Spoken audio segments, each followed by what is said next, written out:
DTV, el periodismo del Congreso.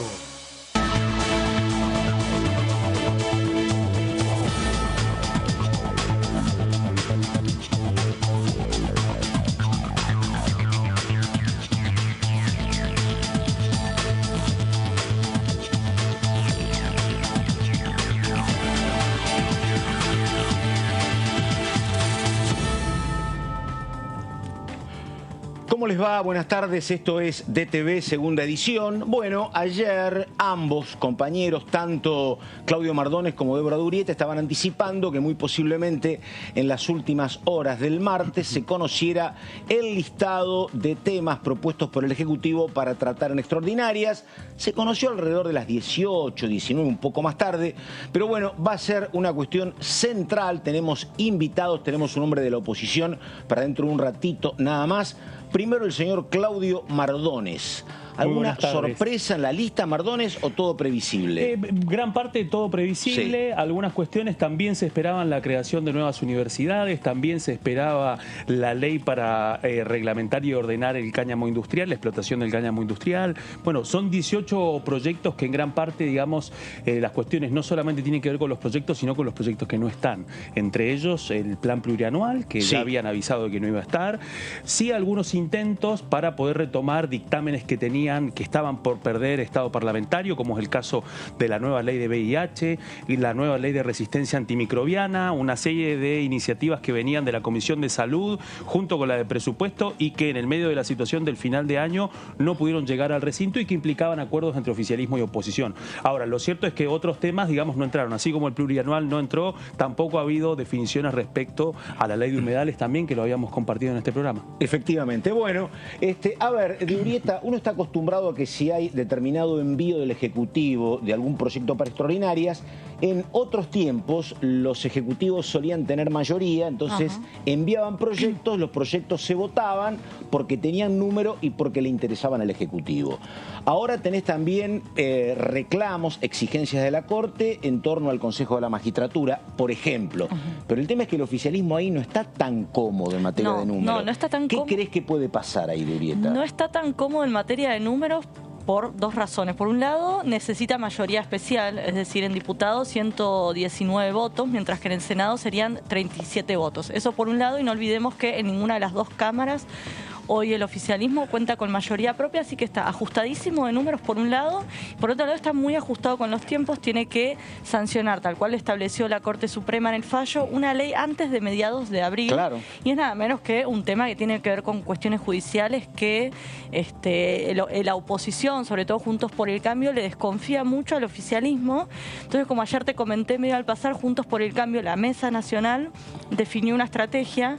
Acá ya veníamos contando una serie de proyectos de ley que venían presentando, incluso dentro del radicalismo había proyectos prácticamente contrapuestos.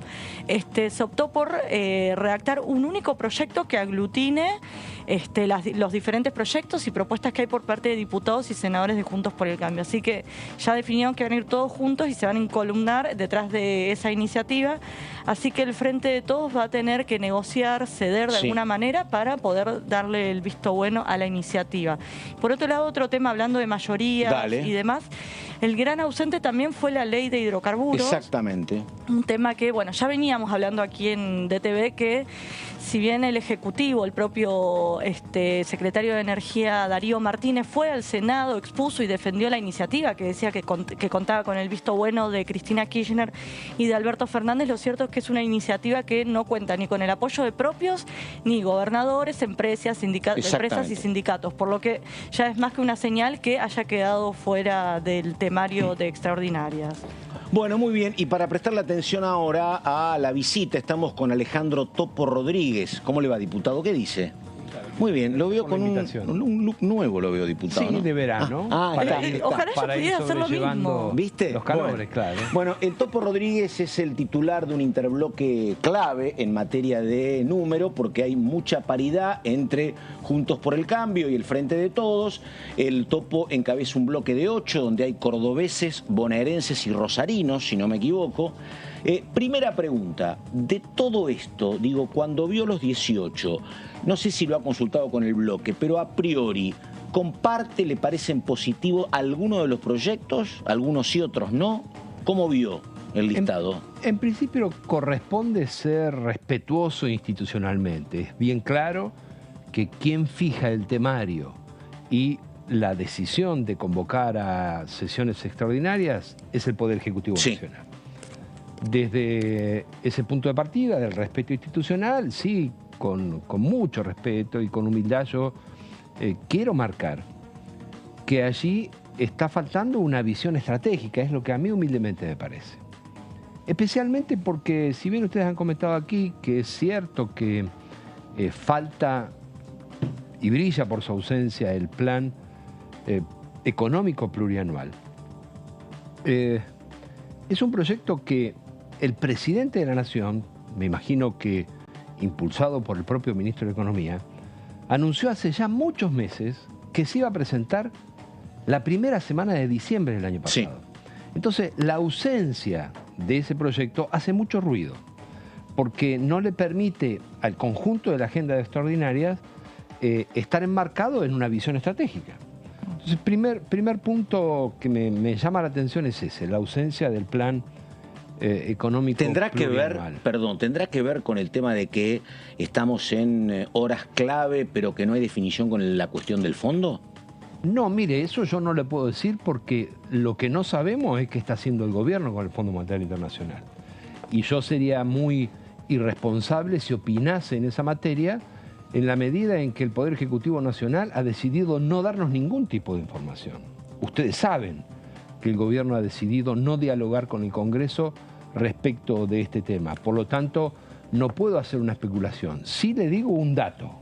El dato es que el Ministerio de Economía y el Poder Ejecutivo Nacional han decidido no tener ningún diálogo, ni brindar ninguna información a los diputados, o al menos a los diputados que yo conozco, respecto de este tema del Fondo Monetario Internacional. Así que no quiero hacer especulación. Ahora, más allá que planteas que el Ejecutivo es el que define el temario, de hecho, así funcionan las extraordinarias, desde el propio oficialismo me decían, primero que son una cantidad de temas enormes. Obviamente siempre sabemos que no se tratan todos los temas que se introducen en el temario, pero más allá de que es el oficialismo el que define el temario, que no haya habido un diálogo con la oposición para avanzar con los temas, ¿no? Digo, para que haya más fluidez, decís vos, che, mandamos para que haya esto, fluidez, ¿están de acuerdo? Sobre todo ¿Qué te interesa a vos? Claro, sobre todo con el antecedente. Digo, ¿eso no hubiese ayudado a aceitar un poco la dinámica para este mes que viene?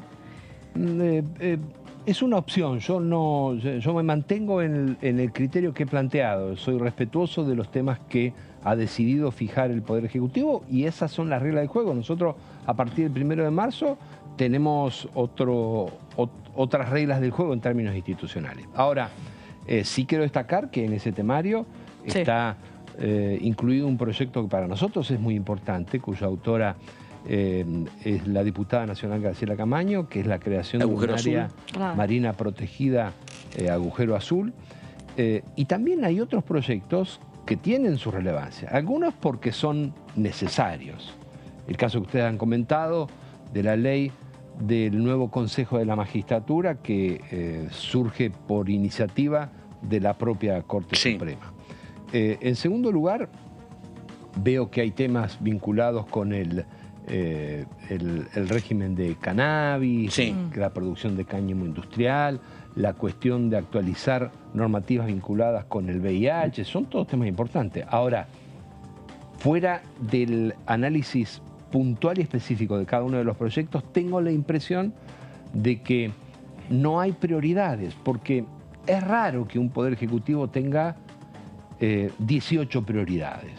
Puede tener 1, 4, 5, 10, pero 18 me parece... Hay como temas muy importantes y otro menos importantes en el listado, y vuelvo a repetir, el Ejecutivo tiene todo el derecho a poner los temas que quiere. La valoración política que hago es que me parece que no hay prioridades, sino que hay una variedad, un popurrí de proyectos. Diputado, justamente antes de entrar acá hablaba con un oficialista de los problemas que tiene el bloque oficial para avanzar con la aprobación de las leyes por un tema de número. Y yo le preguntaba si no faltaba diálogo con sectores como el de ustedes.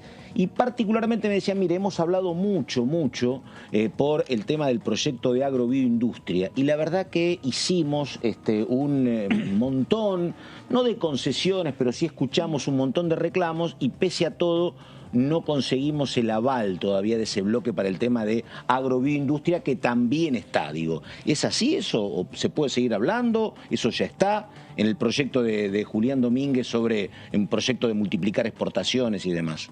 Sí, es muy importante hablar y seguir hablando, y nunca hay que descartar acuerdos. Yo de antemano le digo que voy a impulsar no apoyarlo a ese proyecto. ¿Viste? Claro, es lo que tenían ellos, sí. ¿Viste? Pero ¿sabe por qué? Porque acá el oficialismo y la oposición tenemos que decirle la verdad a la ciudadanía. Nosotros aprobamos leyes que el Ejecutivo se encarga de no cumplir. Y en particular me voy a referir... Por ejemplo... Me voy a referir a leyes que tienen directa relación con el sector agroindustrial de la Argentina. En diciembre de 2019, el Congreso aprobamos la Ley de Solidaridad y logramos incorporar un artículo, que es el artículo 53, que obliga al Gobierno Nacional a pagar compensaciones por las retenciones que le aumentaron a los pequeños productores de soja y cooperativas de todo el país. Con esa ley, que es muy clara en el artículo 53, que dice que mientras duren las facultades especiales, año 2020 y 2021, el Ejecutivo debía pagar compensaciones, por una extraña razón que solo se asienta en la arbitrariedad y la negación de cumplir con lo que el Congreso ha planteado. El Ministerio de Economía emitió un decreto mediante el cual solo decidió pagar compensación o devolución de retenciones durante el año 2020. Y se quedó con todo el año 2021.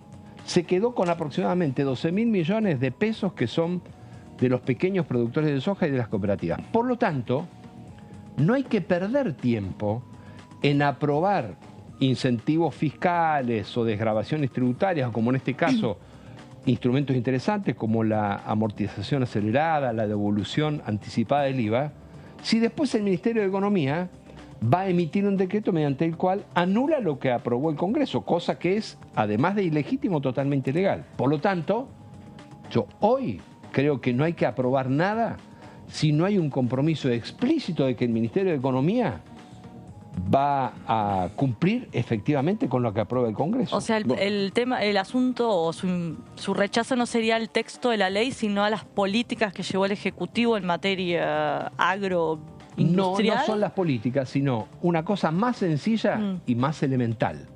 Que si el Congreso de la Nación aprueba que hay que devolverle por ley durante 2 años parte de las retenciones a los pequeños productores de soja y a las cooperativas, el Ministerio de Economía, si eso lo aprobó el Congreso de la Nación, el Ministerio de Economía no puede decir que a él se le ocurre, por decreto, que en vez de devolverle 2 años, le va a devolver 1 año. Pero imaginamos que accedan a devolver esa plata que no se devolvió en el momento. El proyecto de ley... Pero eso no lo puedo imaginar porque hoy no existe. Bueno, pero el si el Ministerio de Economía, en el marco de estas discusiones, reconoce que ha cometido, diría yo, por ser diplomático, un error, y va a devolver las retenciones, empezaríamos de cero, con algún grado de credibilidad. Pero hoy por hoy, todo lo que signifique baja de impuestos o alivios tributarios o incentivos fiscales para el sector agropecuario, si no se cumple con lo que ya aprobamos, no tiene sentido discutirlo.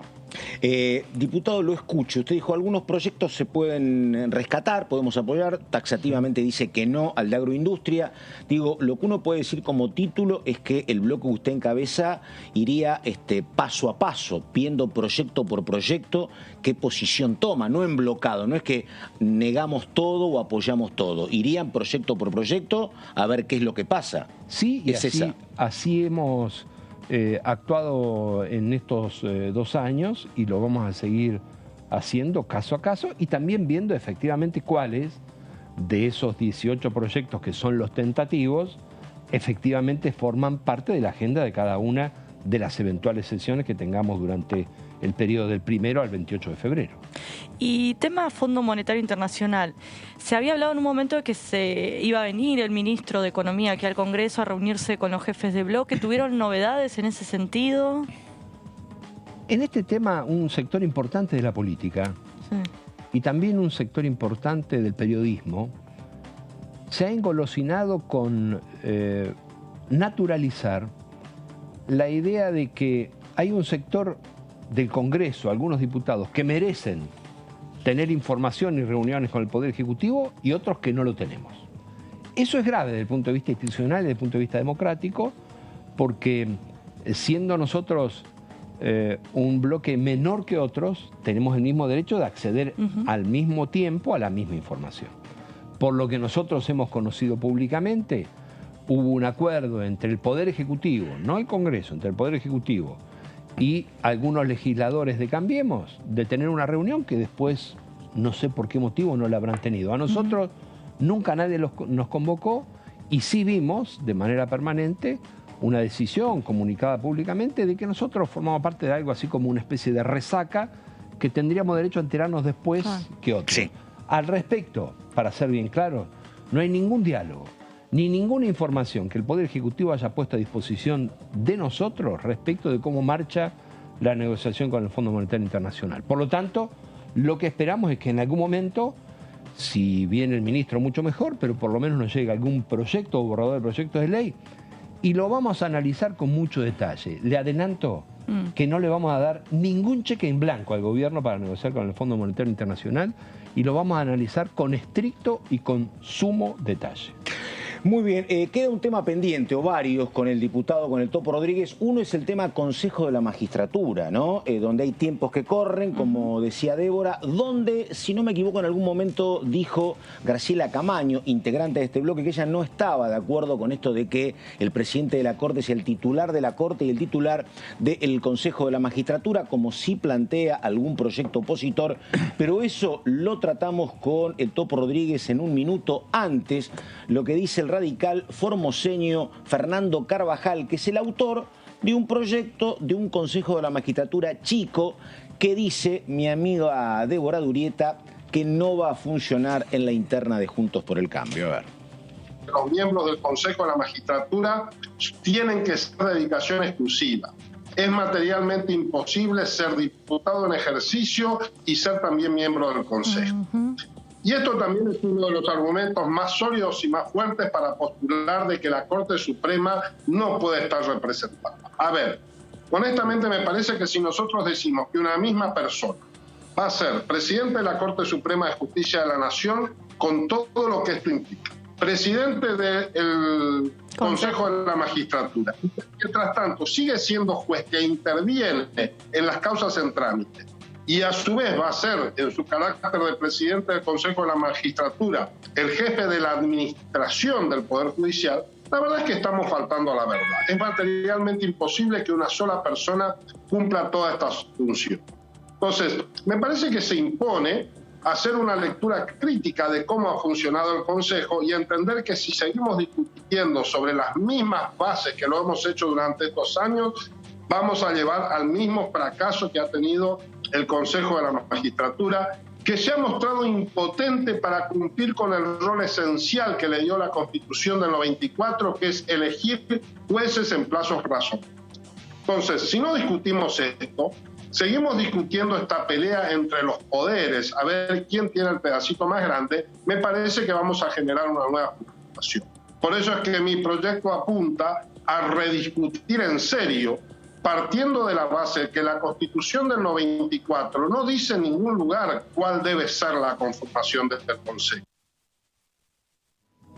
Bueno, ahí estamos con la palabra del diputado Carvajal. Está Débora de Urieta recopilando más información. Está el señor Claudio Mardones. Y una pregunta pendiente, Topo. A ver, esto que yo tengo, me parece para mí, digo que alguna vez dijo Graciela Camaño, en el Consejo de la Magistratura, el mismo protagonista, el presidente de la Corte, en la Corte y en el Consejo, no me termina de cerrar como proyecto. ¿Es así eso? Efectivamente, eso es lo que ha expresado Graciela Camaño, es un temperamento que yo personalmente comparto, me parece que es una opinión fundada, dicha por alguien que además de la trayectoria tiene un conocimiento específico porque es miembro del Consejo de la Magistratura, respecto del proyecto en sí mismo que se va a iniciar por el Senado. Nosotros tendremos en los próximos días, luego de analizarlo en profundidad y de discutirlo con el interbloque, una posición oficial que hoy no estoy en condiciones de adelantar, pero lo que dijo Graciela Camaño es exactamente así y a mí personalmente me parece una opinión prudente y acertada. Diputado, venimos de... Buenas tardes, ante todo. Venimos de semanas y después de la votación del presupuesto de, al parecer, otra relación del bloque labañista con el oficialismo a partir de lo que usted nos contaba recién. O sea, el oficialismo convocó a Juntos por el Cambio, no los tuvo presentes para buscar alguna interlocución y hacerles saber el avance de los intercambios con el fondo. ¿Hay una inflexión a partir de la negociación con el presupuesto del año pasado entre el bloque labañista y el oficialismo? ¿Hay un mayor distanciamiento desde entonces?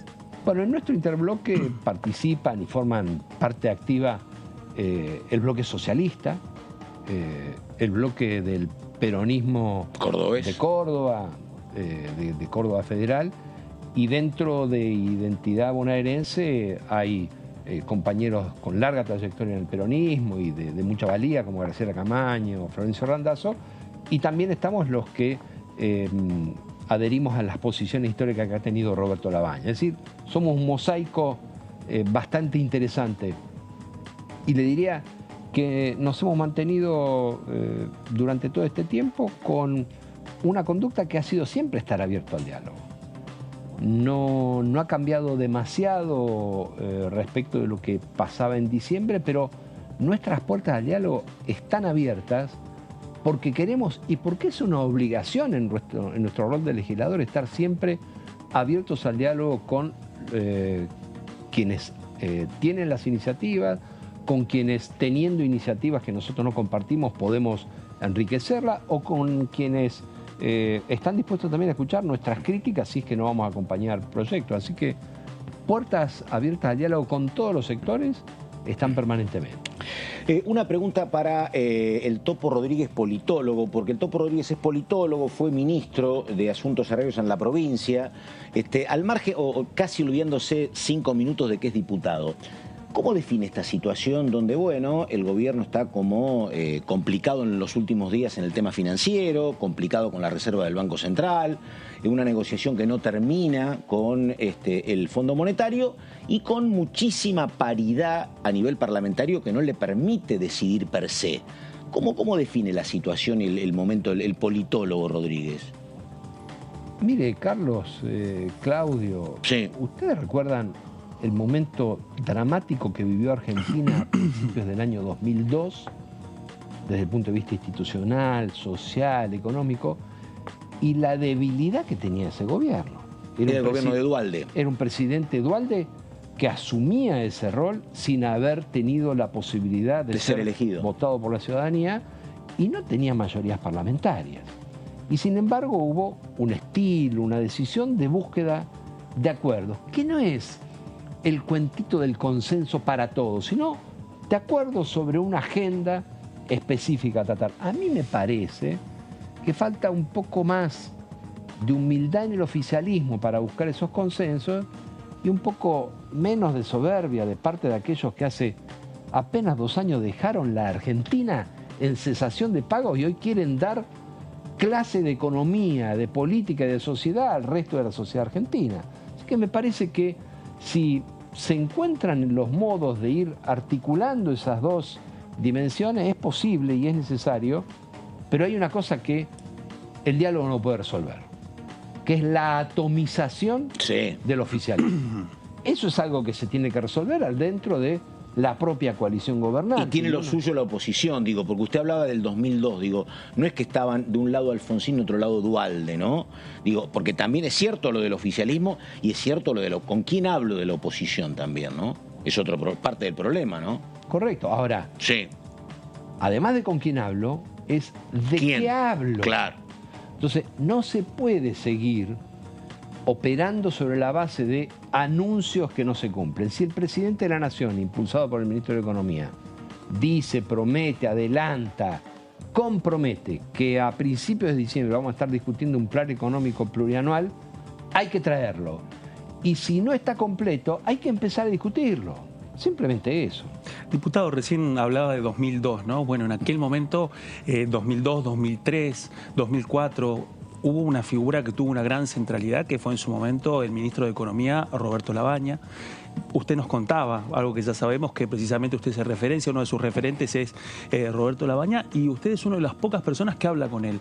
¿Cómo, en estos últimos intercambios que ha tenido con Labaña, cómo está evaluando esta negociación con el fondo y este escenario, ¿no?, que usted nos retrataba recién? Roberto Labaña es un hombre que está muy activo, sin pretender ningún tipo de protagonismo, informado, en diálogo permanente con sectores institucionales, empresariales, sindicales de la Argentina y del mundo. Y una de las últimas reflexiones que a mí me han llamado especialmente la atención es, más allá de esta coyuntura, sino en términos más estructurales, no refiriéndose a lo que pasa en estos días, sino en esta época, él está, lo noté, impactado por esta suerte de fetichismo del ajuste. La dirigencia política, me ha expresado Roberto Labaña, en la Argentina parece estar atrapada en el ajuste como fetiche y no parece haber ninguna otra alternativa, especialmente los economistas, que no sea primero el ajuste. Él descree de esa visión. ¿El ajuste es el equilibrio fiscal, Topo, o es un poco más?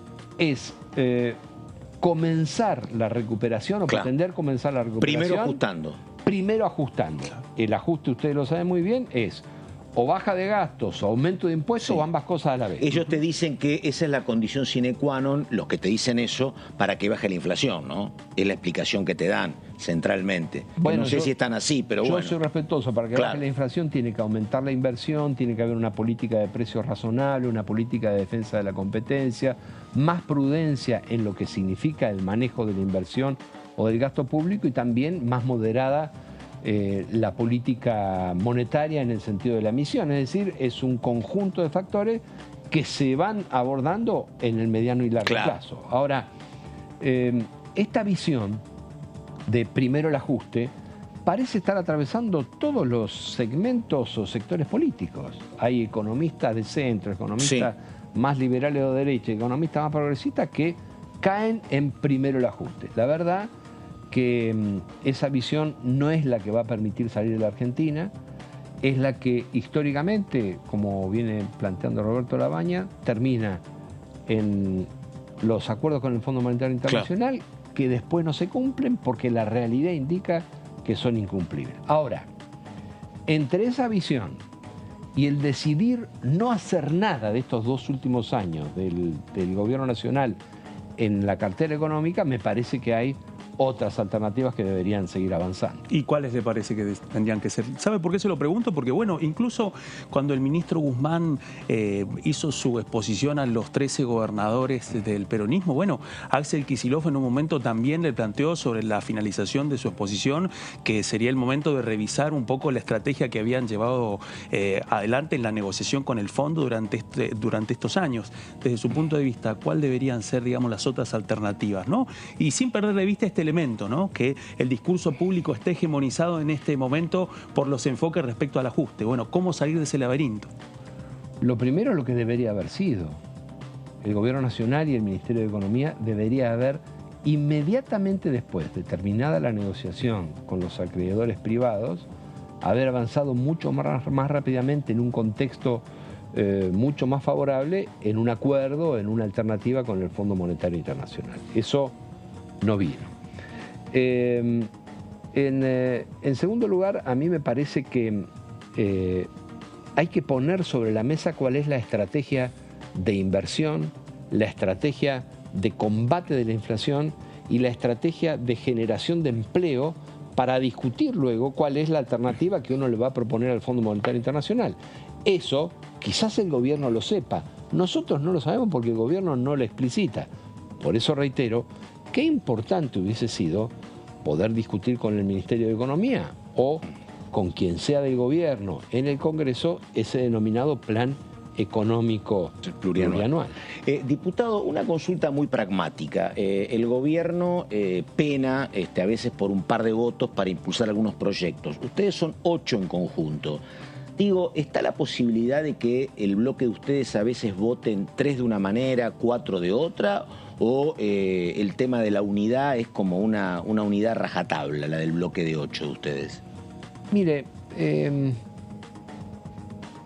hasta hace unos meses el oficialismo creía que iba a poder mantener su injerencia en el anterior interbloque federal.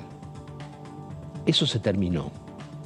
Nosotros somos un interbloque que vamos a tener posiciones comunes en la máxima cantidad de temas y con el máximo del esfuerzo para discutir hacia adentro y para trabajar los temas. Por lo tanto, yo creo que nosotros no somos importantes en términos de número. ¿Por la cantidad? No somos importantes. Importantes Se son... hacen los humildes. Sí, eso le iba a decir. Bueno, en el oficialismo lo dicen lo mismo. No, tampoco en el Senado, ahora que tiene una senadora. No, pero distingamos lo que se dice de lo que se hace. Ustedes saben bien que la decisión del oficialismo fue acordar el presupuesto nacional con el bloque más grande, que es el bloque de Cambiemos. Y por lo tanto nosotros no fuimos importantes. Claro. Yo creo que no somos importantes y tiene razón el gobierno.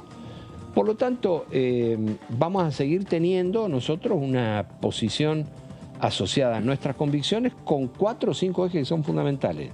No vamos a votar ninguna propuesta, ningún proyecto que vaya en contra del desarrollo productivo de la Argentina federal.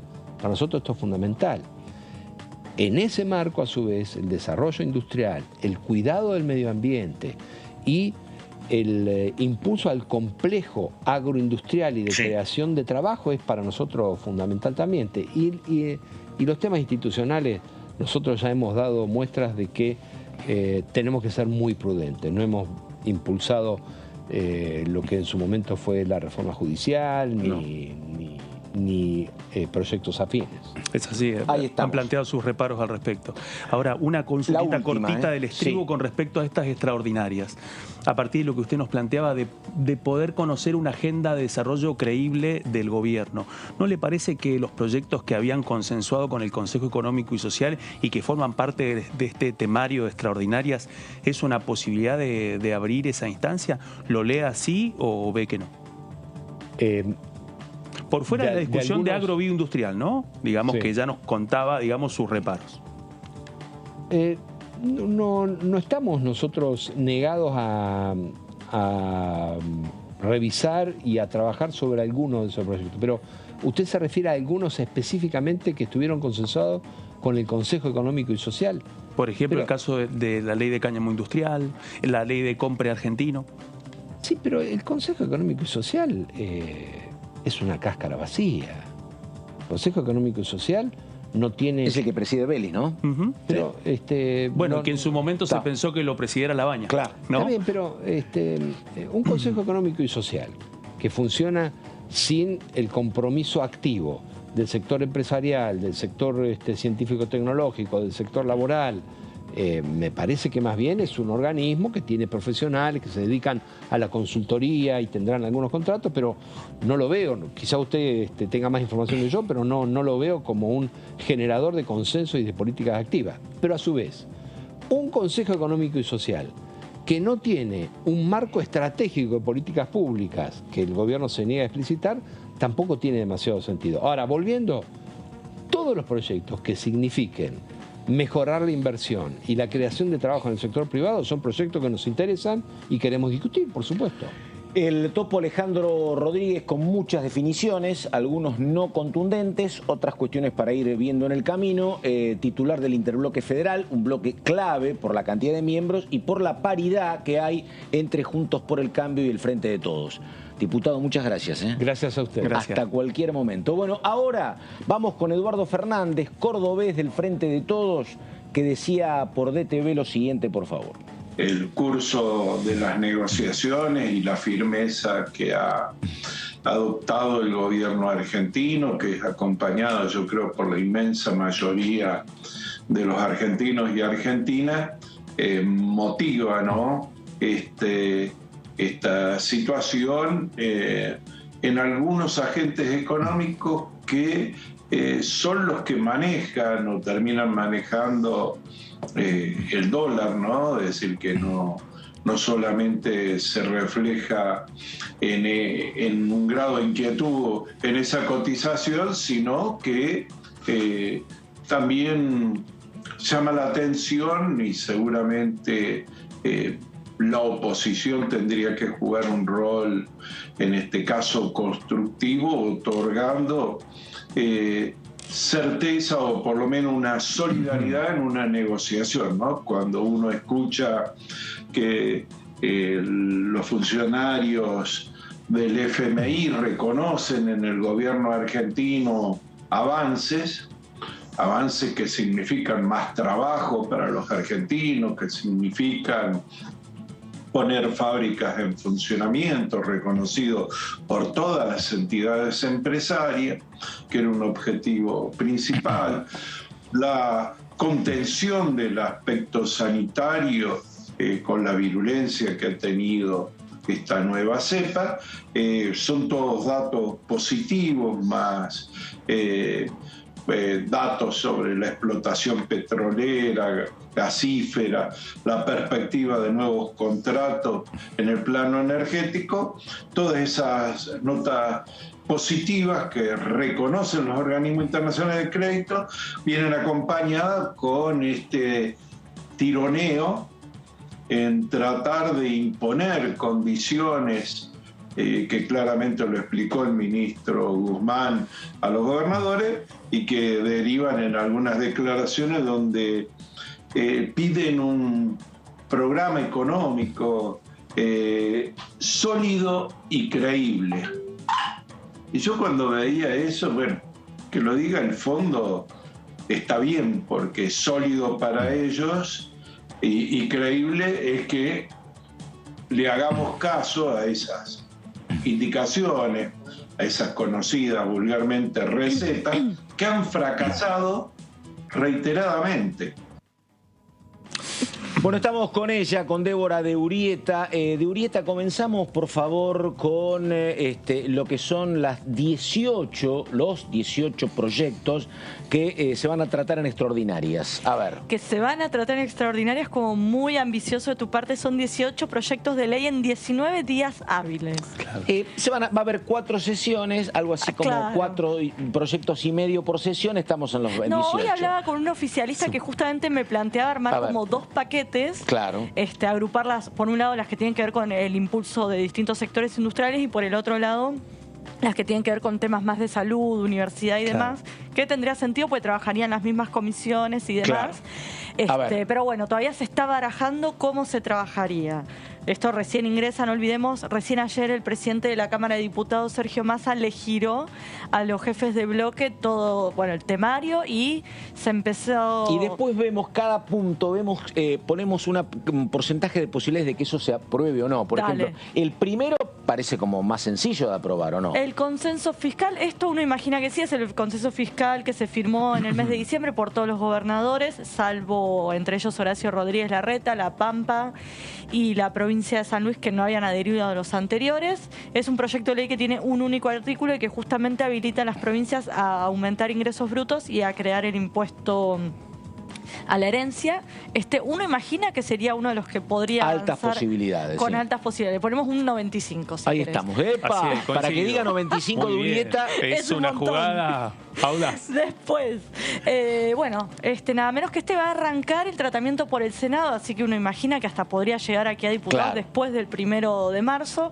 Pero lo que me dicen en el Senado es que ya la semana que viene se pondrían en movimiento las comisiones y el tema se va a empezar a tratar aquí, que tiene que ver con el proyecto que busca modificar la composición del Consejo de la Magistratura, nada menos. Sí. Así que ese, bueno, también tiene altas posibilidades. Y el rol de Rosati es clave, ¿eh? El rol de Rosati si queda dentro por lo que dice, fuera. exactamente, y atención con lo que dijo el Topo, ¿no? Bueno, uno imagina que ya desde el Senado van a tener que empezar a negociar con diputados para que el proyecto avance directamente una vez que aterriza acá en diputados. Después, estos son los proyectos que uno imagina que pueden ingresar y aprobarse. Sí. Uno de ellos es el proyecto por el cual se crea el Parque y Reserva Nacional Ancenusa. Gracias. Y Bañados del Río Dulce, en la provincia de Córdoba. Hay un par de guiños para la provincia de Córdoba. Y ahí te tienen que votar los cordobeses, tienen que votar, claro, por ¿no? eso, así es. Claro. uno imagina que los diputados que conforman el interbloque del Topo Rodríguez acompañarán. Después el proyecto... Hasta sobre el Zucaria te puede votar. Puede ser. Claro. Hay que ver, exactamente. Puede ser un apelativo para todos los diputados cordobeses. Exactamente. Bueno, claro. por eso, hay algunos guiños. Ese es uno con la provincia de Córdoba, que ya sabemos que es una provincia bastante anti-kirchnerista, si se quiere. Sí. Después el proyecto que crea, este es para mi provincia, el Parque y Reserva Nacional Islotes Lobos. Este también comienza a tratarse allí en el Senado. Son los dos únicos proyectos que en principio van por Senado. El resto viene por diputados. Y que incluso en este caso además tiene que ver con uno de los planteos de un aliado necesario en el Senado, que tiene que ver con el ex gobernador Alberto Beretilnec del bloque Juntos Somos Río Negro. Que acá en diputados tiene el interbloque, que es tiene un nombre que ya no recuerdo. Juntos Somos Río Negro. Sí, pero el interbloque que está con Provincias Unidas. Provincias Unidas, gracias, Exacto. pues se lo cambiaron hace poco. Que ahí también hay un guiño para perdóname, pregunta escuela primaria, quinto grado en Chipoleti. No, sí. esto es el lado del Atlántico, me parece, no es la montaña, ¿no? Exactamente. El islote Lobo. Por ahí sí, no te pregunté más. Más precisiones no. Sabía que iba a venir por ese lado, cuando dijiste primaria, ya me preocupé. No, pero es el Atlántico esto. No es el Nahuel Huapi. No. Bueno, no. Después, otro proyecto de ley que Claudio menciona que es uno de los más importantes y que perdió estado parlamentario el año pasado. Parecía que eran unas iniciativas que iba a arrancar, que iba a avanzar, y finalmente quedó trunco cuando no se llevó adelante esa última sesión donde avanzan numerosos proyectos que tienen consenso, que es la iniciativa que da una respuesta integral al HIV, hepatitis virales y otras infecciones de transmisión sexual, así como también de la tuberculosis. Es una modificación del proyecto de ley que se sancionó allá por los años 90. Perdóneme, ¿qué es una respuesta integral? Lo que buscan en este caso, mira, hasta ahora la ley vigente es la Ley Nacional de VIH, conocida como la Ley Nacional de SIDA. En este caso lo que hace, y ahora lo vamos a ver dentro de un ratito, lo que hace es poder ampliar la misma cobertura para las enfermedades de transmisión sexual, tuberculosis y también para hepatitis virales, hepatitis B y hepatitis C. Claro. Y tiene una mirada más social también el proyecto de ley. Esto es netamente medicinal. Exactamente. Bueno, tiene es un poco más amplio, más actualizado, digamos, con las problemáticas que vinieron surgiendo en los últimos años. Después, el proyecto de ley tendiente a establecer el marco regulatorio de la cadena de producción, industrialización y comercialización de la planta de cannabis, semillas y derivados. Si no es 95 es 90 también. ¿no? Yo también lo pondría muy alto. Tiene que ver con la generación de este sector industrial que tiene que ver con el cáñamo industrial y el cannabis medicinal. Jujuy como avanzada. Jujuy, que es como el paradigma en el sector, que ya fue aprobado en el Senado el año pasado. Aquí también tenía dictamen y es otro de los proyectos que se cayó en el mes de diciembre con la nueva conformación de la Cámara. Seguimos. A ver. Este proyecto de ley que entró justamente anoche, que es lo que busca es evitar... la producción eléctrica. Exactamente, que los autos utilicen energía eléctrica. Este ingresó anoche, era una de las iniciativas que se propuso, que fue proponiendo el Ejecutivo tras la derrota de las PASO. También esto es un guiño al cuidado del medio ambiente. Al cuidado también. del medio ambiente, exactamente. Y ya, obviamente desde y tiene que ver con la industria, ¿no? Porque acá lo hemos contado.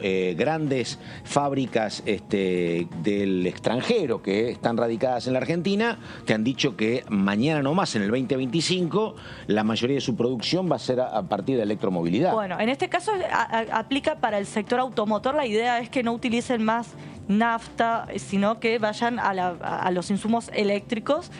Obviamente ya desde el sector hay reparos, piden más tiempos y demás. Antes de que se conozca la ley ya lo estaban pidiendo.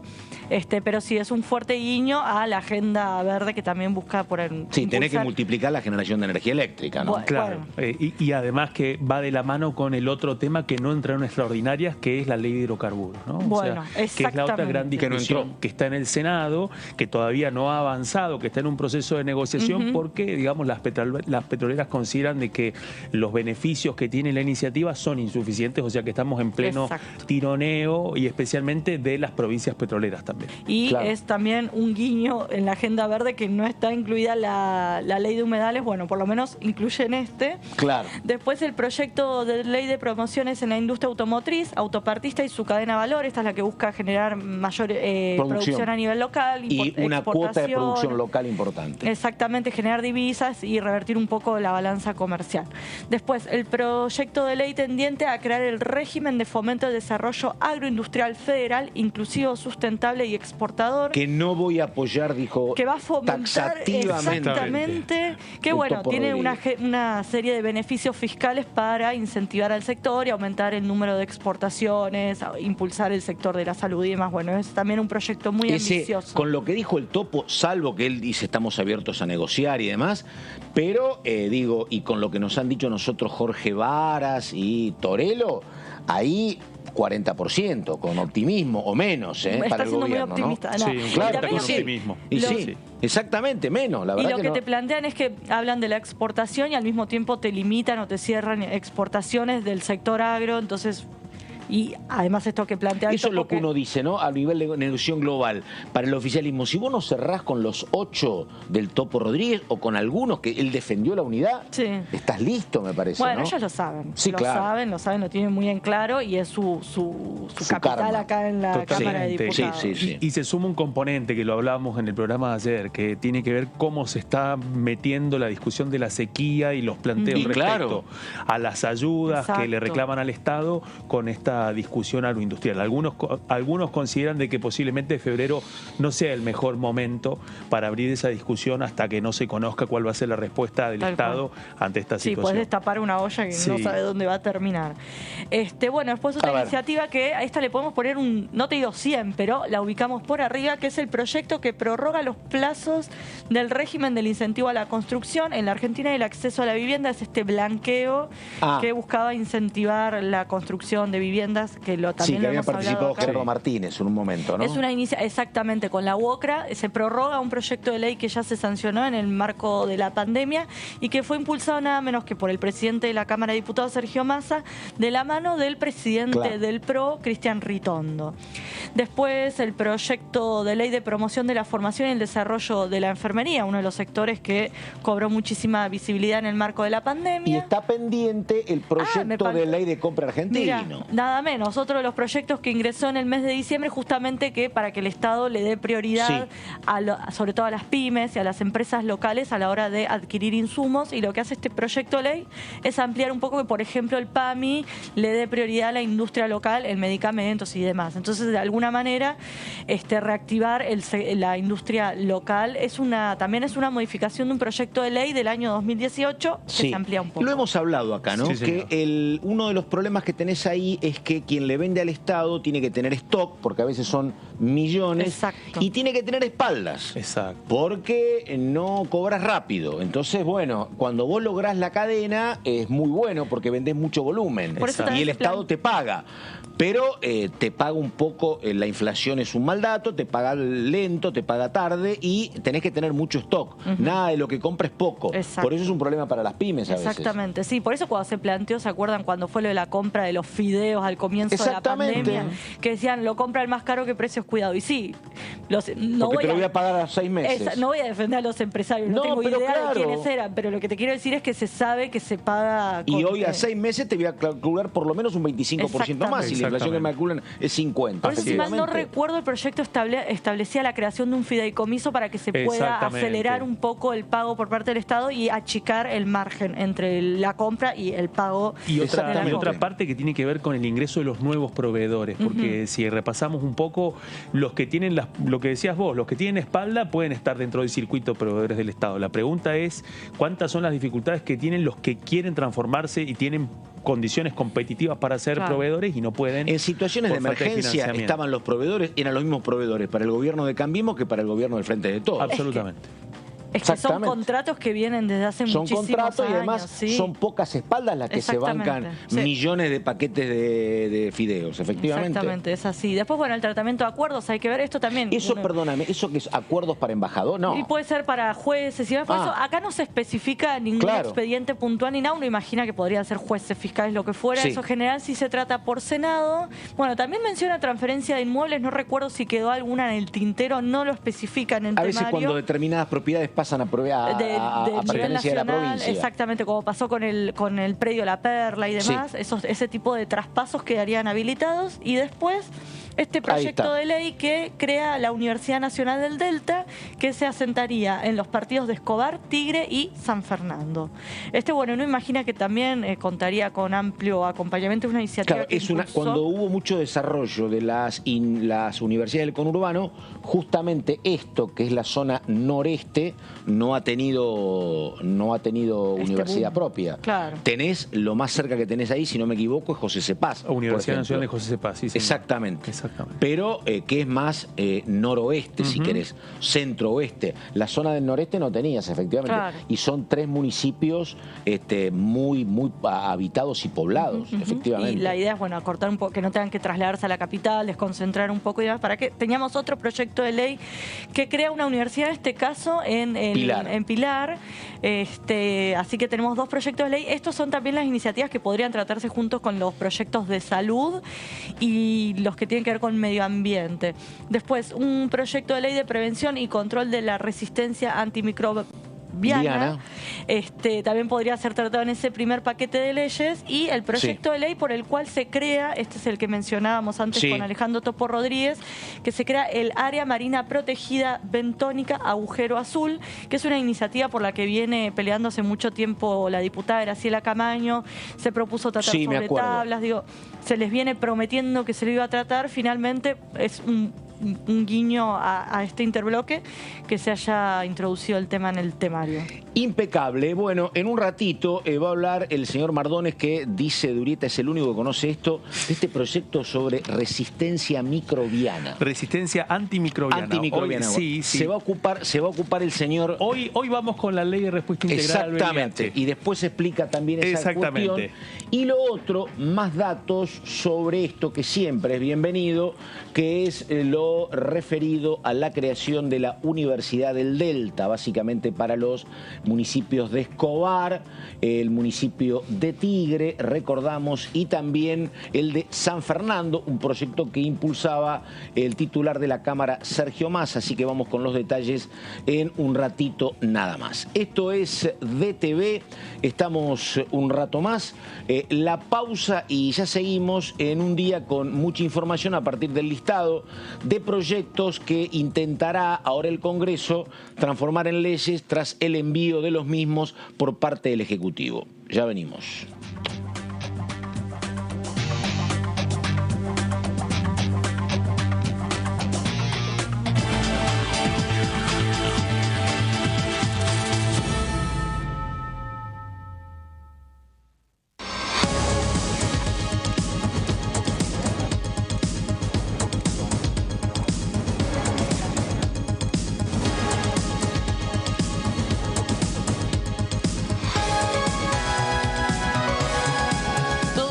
En el Congreso te lo contamos nosotros, porque somos tu voz en el Congreso.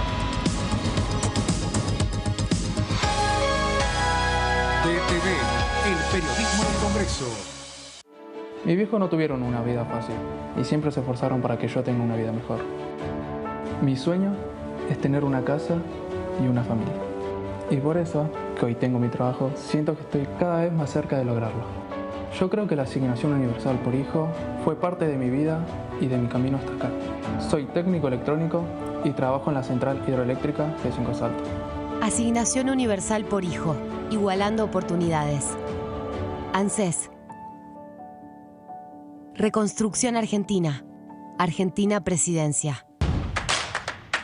Información. Análisis. Diálogo. Consenso. Innovación. Economía. Ambiente. Tecnología. Federalismo. Pluralidad. Oficialismo. Oposición. Todo lo que sucede en el Congreso.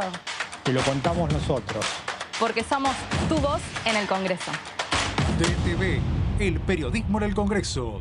Con el Plan Básico Universal, siendo beneficiario o beneficiaria, podés acceder a planes económicos y accesibles de telefonía fija, telefonía móvil, televisión por cable e internet en todo el país. Solo tenés que llamar a tu empresa proveedora de servicios. Exigilo, es tu derecho.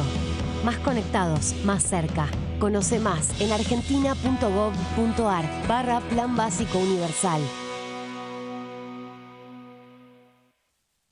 diferencia hay entre la Cámara de Diputados y la Cámara de Senadores?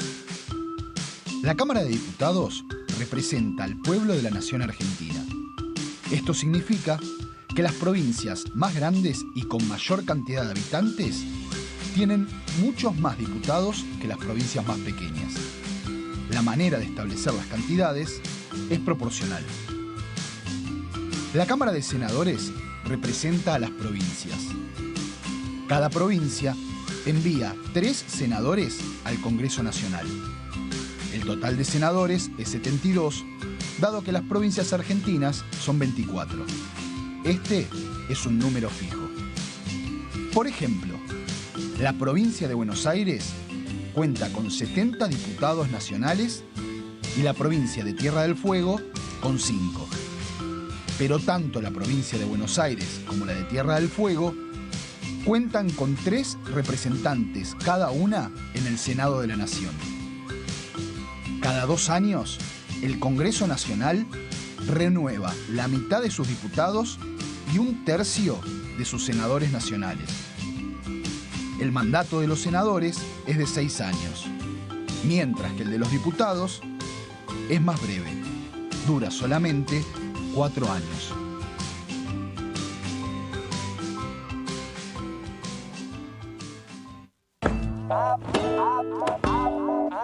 Avanza la danza que entreteje tus sueños y los míos y los de tanta gente, los que dieron su vida pero aún están presentes, y los que aquí seguimos con uñas y con dientes.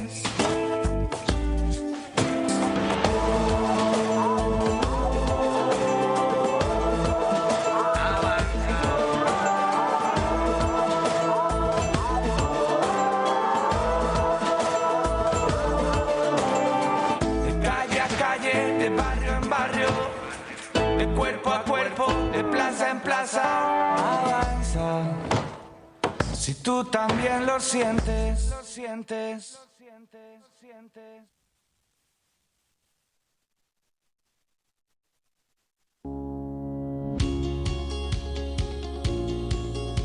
Cuando un proyecto de ley ingresa a la Cámara de Diputados, ya sea creado por un legislador, enviado por el Poder Ejecutivo o producto de una iniciativa popular, se trata primero en las comisiones correspondientes para luego ser tratado en el recinto por los diputados.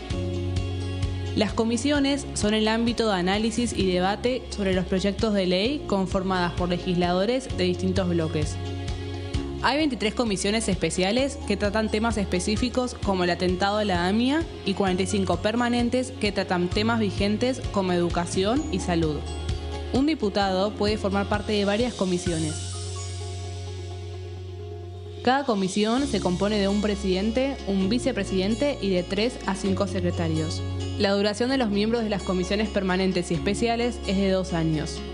Para que la comisión funcione debe tener quórum, es decir, un mínimo de 15 y un máximo de 31 a 49 diputados. Las autoridades son elegidas por los propios integrantes de las comisiones, que a su vez son elegidos bajo consenso por sus propios bloques. Para que un proyecto sea tratado en el recinto, debe contar con el apoyo de la mayoría de los integrantes de esa comisión. Al finalizar una reunión de comisión, se dictamina sobre la pertinencia de tratar el proyecto en el recinto. El dictamen propone una resolución o decisión sobre una o varias iniciativas o proposiciones.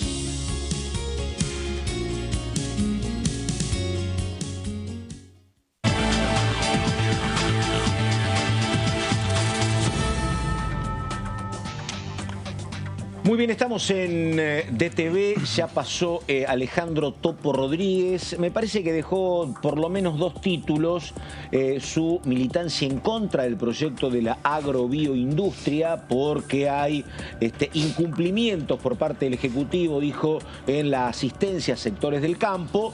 Habrá que ver si esto se modifica o no con las negociaciones, y también dejó en claro que en el tema Consejo de la Magistratura él comparte la opinión de Graciela Camaño en torno a que no es partidaria de que el presidente de la Corte sea el titular también del Consejo de la Magistratura.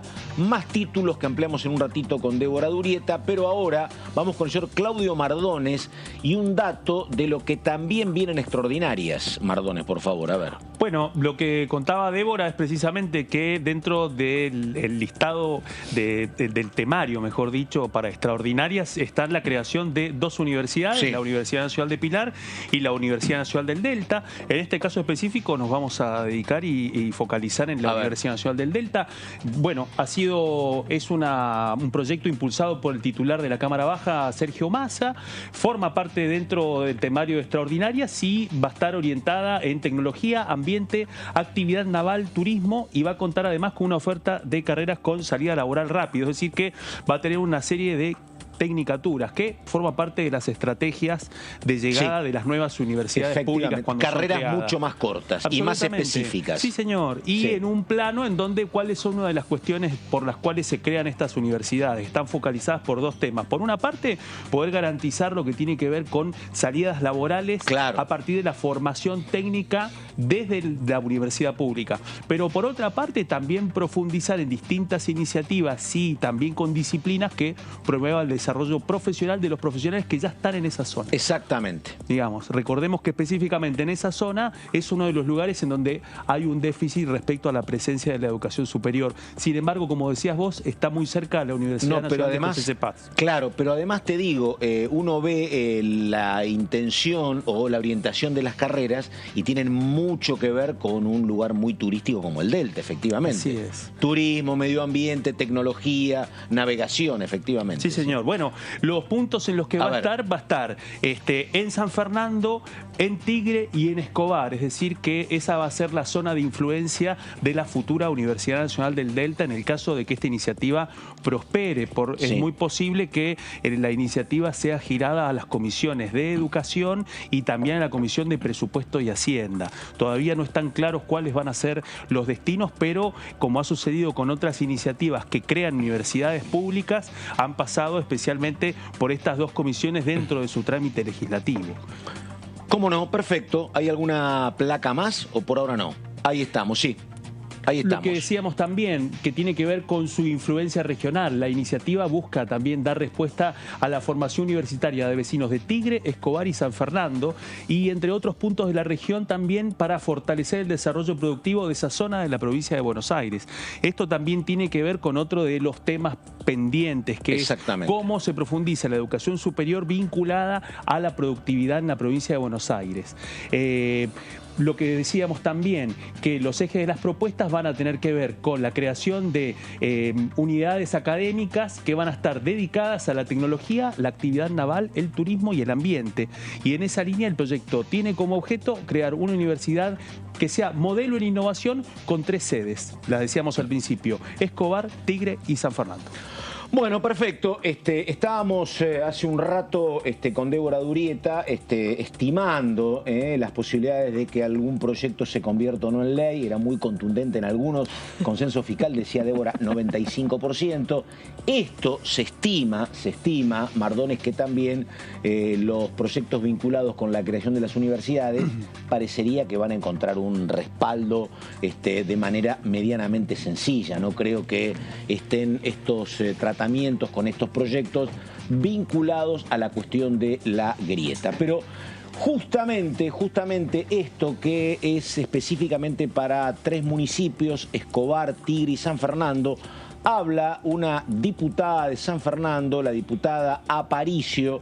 La vamos a tener en un ratito, explicitando su opinión sobre esta cuestión, que, repito, apunta a un conjunto de proyectos, 18 en total, entre los cuales aparecen la creación de 2 universidades. Una, la Universidad del Delta, la otra, la Universidad de Pilar, en una historia que va a cumplir, si no me equivoco, algo así como entre 15 y 20 años. Las primeras universidades del conurbano aparecieron en la primera gestión de Néstor Kirchner. Había crecido exponencialmente la cantidad de habitantes del conurbano. conurbano, y ahí comenzó a aparecer, entre otras, la Universidad de Lanús, la Jaureche, en Florencio Varela. La Universidad Nacional de Avellaneda. Exactamente, de Avellaneda, efectivamente, la UNDAP, ya estaba la de San Martín, ya estaba la de 3 de febrero, ya estaba la de Lomas de Zamora, que la verdad, mirado desde el país federal, puede ser llamativo que haya tantas universidades. El tema es que vos tenés una concentración enorme de población en el conurbano. Estás replicando lo que te pasa con la primera o la tercera sección electoral, que tenés millones de personas viviendo en un territorio bastante reducido. Entonces, por lo tanto, hay mucha demanda por parte de estudios universitarios, y la verdad que me pareció bien digo, no soy quien para calificarlo, pero cuando vos ves las carreras, me parece que tienen un sentido. No es otra vez derecho, ¿no? Claro. O otra vez ciencias económicas. Al área donde se ubican. Exactamente. Esta es una cuestión, yo no soy un experto en educación, pero es una cuestión que funciona desde hace mucho tiempo, no sé si bien o mal, pero en Estados Unidos las carreras son universidades privadas muy cortas y muy específicas. Sí. Hace rato que me contaban eso, ¿no? No es que sos ingeniero industrial, sos ingeniero en algo, una cosa muy específica, muy segmentado y más corto, y con preparaciones breves. Con preparaciones breves, pues también requieren, la mayoría de las carreras van requiriendo cada vez mayor actualización, entonces por ahí haces más cursos, digo, no es carrera universitaria 6 años. Bueno, ha pasado en nuestra profesión también, ¿no? Totalmente, sí. De alguna carrera que en un momento era de 6 años, que sigue siendo, pero que te requería mucha mayor praxis, ¿no? Así es, y que después se va modificando. Sí. Hay un elemento que tiene que ver también con la inaccesibilidad en muchos casos. En el caso del sistema educativo norteamericano, digamos, las posibilidades de acceso son muy limitadas. Por supuesto, que son pagas. Incluso en el sistema estatal, ¿no? Sí. Y claro. Y en el caso, digamos, del sistema público argentino, bueno, específicamente en el conurbano, en el gran conurbano, en el Gran Buenos Aires, bueno, nos encontramos con una demanda educativa que también ha sido materia de discusión política, porque la creación de estas universidades no cuenta con consenso en la oposición. De hecho, sin ir más lejos, durante la etapa de Cambiemos fue María Eugenia Vidal la que en su momento había planteado y le había incluso descalificado cuál era la calidad de la educación universitaria en la provincia de Buenos Aires, algo que le valió muchísimas críticas, y bueno, sobre ese tema no volvieron a profundizar. Solamente ha hablado sobre ese tema en este momento el exministro Alejandro Fino Chiaro, que ahora es diputado en esta casa. Bueno, y digo, una sola cuestión, ¿no? Para entender, porque a veces también es complejo el porqué de la creación. Bueno, si vos vivís en Tigre o vivís en San Fernando, vivís en Escobar y pretendés venir a la capital a estudiar, tenés mínimo 3 horas de transporte, 1 hora y media de ida y 1 hora y media de vuelta. Es una cuestión central esa. Una universidad cerca de tu casa te resuelve 2 o 3 horas de tu vida por día. Es parte de la explicación. Vamos con la diputada Aparicio, Frente de Todos de San Fernando, que decía lo siguiente. El proyecto está planteado con 3 sedes, una en cada distrito.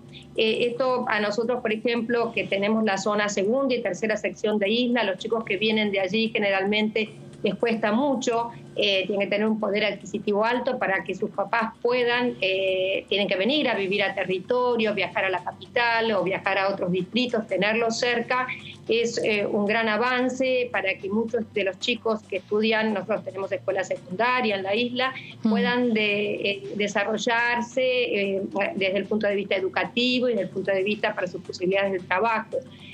También nosotros tenemos una población estimada por el INDEC un poco más de 900.000 habitantes, ahora el 18 de mayo. Se va a renovar.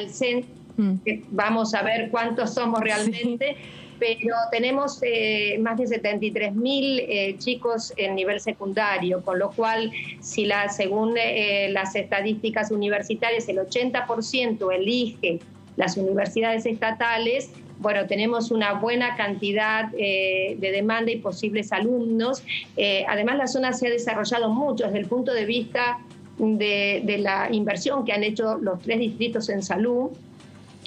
Por eso también la temática es científica y tiene que ver también con la oferta académica que pensamos, tiene que ver con la medicina, con la enfermería.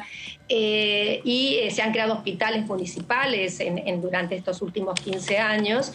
También el desarrollo turístico y el desarrollo de las nuevas tecnologías. Los 3 distritos y también la actividad privada ha hecho una gran... Tenemos al SAT en la zona de Benavides, ha creado una fuerte inversión en las nuevas tecnologías, han desarrollado han informatizado los 3 distritos en la parte, digamos, de la administración a nivel gubernamental, y también se ha avanzado mucho en la seguridad, que es uno de quienes ha llevado adelante esta iniciativa de la informatización y el trabajo online en seguridad. Ha sido nuestro presidente de la Cámara, Sergio Massa, y que ha hecho que otros municipios, en la vez que él estuvo gobernando Tigre, llevar adelante este proyecto. Quiso disminuir la inseguridad en ese distrito y en el nuestro también.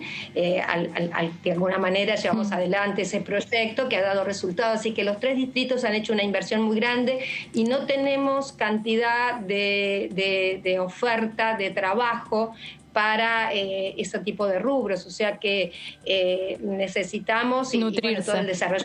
Claro, nutrirse con... de capacitación y de profesionales en grado y posgrado, porque nosotros tenemos convenios, los 3 distritos tienen convenio con universidades. Que hay terciarios, debe haber varios terciarios, extensiones tal vez de algunas universidades suele funcionar. Claro, correcto. O sea, entonces, pero digamos con un gran esfuerzo de los municipios, tener una carrera jerarquizaría a todos los profesionales que se forman en la zona y estaría dando respuesta tanto a la actividad privada. Tenemos hoy ahora con todas las leyes de promoción que se están dando y que está mandando el Ejecutivo a la legislatura, tenemos un gran desarrollo también de la industria automotriz y autopartista en la zona. O sea que vamos a necesitar la formación académica y la formación técnica de más profesionales. Ahí estamos. Y ahora el turno de Débora Durieta con, me parece que es una de las cuestiones más importantes, que se refiere a conformación o no del Consejo de la Magistratura, donde, bueno, para el gobierno tratar de lograr un proyecto propio sería como un logro muy importante, porque hay plazos puestos por la Corte Suprema, pero, bueno, el no logro de ese tema también significaría un tropiezo importante en un gobierno que ha intentado durante los 2 años anteriores reforma judicial donde no se avanzó, designación del procurador donde tampoco hubo número, hubo recambio del ministro de Justicia. Bueno, ahora el tema del Consejo de la Magistratura es como un test importante, pero a ver... Exactamente, y justamente las sesiones extraordinarias arrancan el 1 de febrero y ese día se lleva adelante la marcha que convocan diferentes sectores, algunos que forman parte del oficialismo. De hecho, recién se sumó el Frente Patria Grande, que es justamente una manifestación en contra de la Corte Suprema de Justicia. Y justamente el tema se pone en agenda la reforma de la integración del Consejo de la Magistratura a partir de un fallo de la Corte Suprema que establece que la reforma que se llevó adelante hace 15 años, nada menos que por la actual vicepresidenta de la Nación, Cristina Kirchner, no es constitucional. Así que empezaron a surgir una serie de iniciativas, incluso el propio oficialismo presentó su proyecto en el Senado. Y Mario Negri, presidente del bloque radical aquí en Diputados, presentó un proyecto de ley que justamente va en línea con el fallo de la Corte Suprema de Justicia, que declaró inconstitucional la reforma del 2006 en la que se redujo la composición del Consejo de la Magistratura, que se achicó de 20 a 13 miembros, que es como funciona actualmente, y así podrá funcionar hasta mediados de abril. Después deberá volver a la composición anterior y no podrá firmar resoluciones. Bueno, el alto tribunal que solicitó que el Congreso sancione una nueva ley en abril o se vuelva a la antigua composición, lo que les decía recién. Y lo que presenta Mario Negri es que el Consejo de la Magistratura tenga 20 miembros que se distribuyan de la siguiente manera. Perdóname, te hago una pregunta, Urieta, vos que sos una periodista muy inteligente y avesada. Esa resolución de la Corte, ahora, después de 15 años, ¿es simplemente porque hay morosidad en la justicia o uno lo puede interpretar como que, bueno, lo que es la confrontación histórica del gobierno con la Corte, esto es parte de esa trama? Qué pregunta. ¿Vos querés opinión? Te doy opinión, pero no, la verdad que, bueno, en el contexto en el que se da... Parece como casual, digo, después de 15 años que aparezca esto, digo, ¿no?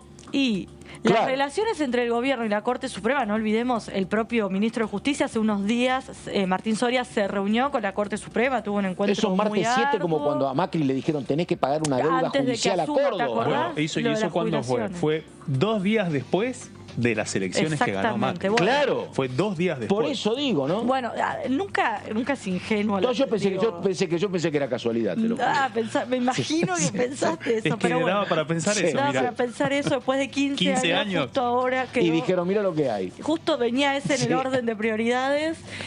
Bueno, ¿qué propone Mario Negri en su proyecto de ley? Que se integre de la siguiente manera, que el presidente de la Corte Suprema justamente sea uno de los integrantes, algo que hay diferente. El propio Fernando Carvajal, también radical, justamente plantea que no da abasto ya el presidente de la Corte como para encima tener un rol aquí. Lo mismo comentaba Alejandro Topo Rodríguez. También lo que plantea es un representante por el Poder Ejecutivo de la Nación. Después, 4 senadores, 2 por el bloque con mayor número de integrantes, 1 por la segunda bancada y 1 por la tercera. 4 diputados, 2 por el bloque más grande, 1 por el segundo y 1 por el tercero. Después 4 representantes de los abogados de la matrícula federal, que son elegidos directamente por los profesionales, 2 por la capital federal y 2 por el interior, cumpliendo con la equidad de género. Este es un nuevo factor también que aparece en los diferentes proyectos, y es que la composición tenga equidad de género. Después, por otro lado, también propone 4 jueces que también sean elegidos de forma directa, en este caso por los magistrados, también 2 por la capital, 2 por el interior, y también que exista paridad o equidad de género, 2 representantes de las facultades de Derecho elegidos por los académicos, teniendo en cuenta la equidad de género, y que uno de los integrantes represente a universidades que tienen asiento en el interior del país, justamente lo que veníamos hablando antes, para que no tengan protagonismo solamente los de la UBA, por exactamente. De alguna manera. Y sobre el tema de estas elecciones, sobre todo que tiene que ver con los abogados, un planteo que vienen haciendo es el tema de esto que hace, se elige de manera directa, votan los abogados, y lo que plantean es que las elecciones serían antes de que se lleve adelante esta reforma. Entonces después deberían volver, a lo largo de este mismo año, volver a votar. Entonces que de alguna manera eso se salde en el proyecto de ley para que no tengan que votar 2 veces en el mismo año. Ahora, Débora, este tal vez es el proyecto al que uno le prestaría más atención porque es el más grietoso también. Es no por lejos, digo, porque si están proponiendo justamente a Negri y otros, a el presidente de la Corte como titular del Consejo, y en paralelo vos tenés un semiguiño de parte del oficialismo, una marcha contra la Corte el próximo 1 de febrero, digo, es un tema como muy sensible en el medio de otro lío. Digo, el gobierno ni siquiera ha impulsado la nominación de una jueza que reemplace a Hayton de Nolasco, por ejemplo, ¿no? Sí, que ya se vencieron los plazos. Claro. De hecho. Sí, se han vencido esos plazos, pero a ver, me dejas pensando porque hay 2 o 3 elementos. Primero, la decisión de la Corte también obliga al oficialismo a cambiar su agenda legislativa respecto a la justicia. O sea, hoy nos encontramos a oficialismo y oposición, y un gran esfuerzo del oficialismo por consensuar un solo proyecto. Corregime, Débora, son 4 los que están dando vuelta, o 3 dentro de la oposición. De Juntos por el Cambio, mira, tenés uno de Giacopo, de Cornejo, que se presentó la semana pasada, pero no lo hicieron público porque se optó finalmente por avanzar una única iniciativa. Después en diputados tenés el de Carvajal, el de Pablo Tonelli del PRO y el de Mario Negri. Y me dijeron que en algún momento había alguno dando vuelta de Carla Carrizo. Ese no me lo mencionaron, sí me mencionaron que la senadora de Tagliaferri también estaba trabajando en un proyecto de ley que no lo alcanzó a presentar. La porteña. La porteña, exactamente, Bueno. compañera de fórmula de Martín Lustó. Así que, y a eso hay que sumarle algunas propuestas que harán llegar desde Juntos por el Cambio. Ese sería el proyecto de evolución radical, digamos. Exactamente, Ahora, te puede digo ser el una de cosa, Carrizo. El tema es que está tan polarizado, viste, que a lo mejor hay un camino intermedio, pero para el gobierno sería un sapo muy difícil de que se impulse el proyecto que lo repone a Rosati como presidente del Consejo de la Magistratura. Es una posibilidad. O al revés. Es una O posibilidad. al revés, ¿no? En el medio de esto, te digo, está bien, son encuestas, no modifican nada porque no se eligen por encuestas, pero está la marcha y hay encuestas donde la verdad, la mirada que tiene la sociedad con la justicia es una mirada muy crítica. Bueno, muy crítica. Eso te iba a decir, me parece que hay un elemento permanente, porque si bien dentro de lo que era la agenda del año pasado del oficialismo, ya hay proyectos que directamente ya no están en el horizonte, como el caso de la reforma judicial, como el caso de la reforma de la ley orgánica del Ministerio Público Fiscal, bueno, nos encontramos nuevamente con el tema de la poca credibilidad y las críticas que tiene ante la población el Poder Judicial, y en un contexto en donde además circuló muchísimo la versión de que faltaba, ¿cuál es la otra gran pieza que falta cubrir en este caso? El procurador. Claro. Circuló también la posibilidad, y se evaluó en la Casa Rosada, de volver a retomar la designación de Rafecas como Procurador General de la Nación. Pero digo, lo que yo me refería es que este es un tema muy sensible, donde digo, no es que te aprueban o te desaprueban un proyecto, tampoco es el presupuesto, pero que gane o quien pierda, y si no hay acuerdo, es un golpazo para el que queda perdedor. Exactamente, y lo que lo peor de todo es que hablas con algunos diputados de Juntos por el Cambio y te dicen, el proyecto del Frente de Todos es votable, es potable. Es el que pasa de 13 a 17, ¿no? Exacto, el que presentó el Poder Ejecutivo, exactamente, sí. Antes, cuando ya se daba por descontado que llegaba el fallo de la Corte Suprema. Eso te decían en diputados, desde Juntos por el Cambio. Pero hablabas en el Senado y te decían, no le vamos a votar, pero... No voy a decir la palabra que me dijeron, pero ni locos el proyecto, porque no le... O sea, vos por ahí lo lees y está bien, pero seguro que en algún lugar te meten algo. Es un tema tan sensible y que le desconfían tanto al oficialismo que por más que el proyecto sea votable o lo que fuere, van a ir con su propia iniciativa. Cuando vos preguntás por escenarios, el escenario de que no haya acuerdo es como más factible que la victoria de uno sobre otro, Y ya desde Juntos por el Cambio te dicen, van a tener que negociar, van a tener que ceder, no van a poder ir con la lógica ahí habrá esta que ver, imponer. ahí habrá que ver la posición, porque como decía hace un rato Rodríguez, el gobierno tiene 118, creo que son 5 de Provincias Unidas, son 123, y nosotros somos 8. Sí. O 117, dice él, que en conjunto llegaron a 130. Sí. Pero habrá que ver si se puede. No sé, por eso pregunto, No sé, yo por eso, viste, le pregunté, no sé qué dicen los santafesinos, no sé los cordobeses. No tiene una postura definida. No tiene una postura definida, pero sí, Graciela Camaño aclaró de que los tiempos no son tan rígidos como se interpreta. Que era muy poco tiempo. Exacto. Entonces, digamos, hay un tema de contexto también, que pareciera que esta negociación se da en un marco de una carrera contrarreloj en donde nos encontraríamos con un castigo de la Corte.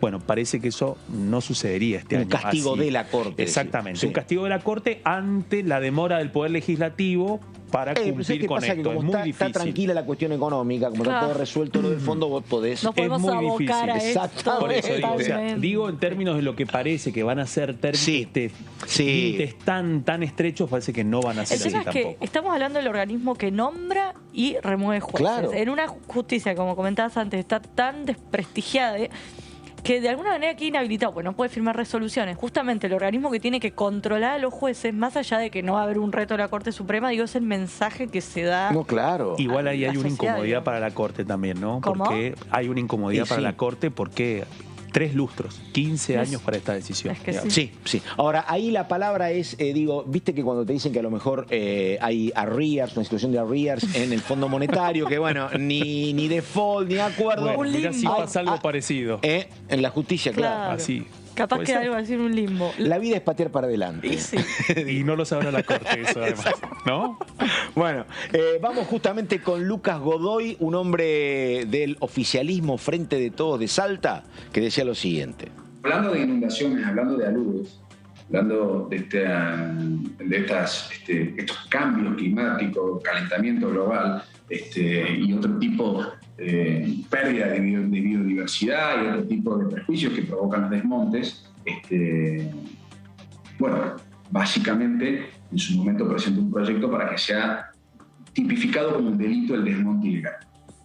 Hoy, el desmonte ilegal, lo que puede pasar es alguna sanción administrativa, aún de recomposición del bosque, que demora mucho tiempo. Un bosque que se destruye en apenas semanas con cadenas, con topadoras, para su reconstrucción, su recomposición deben pasar décadas.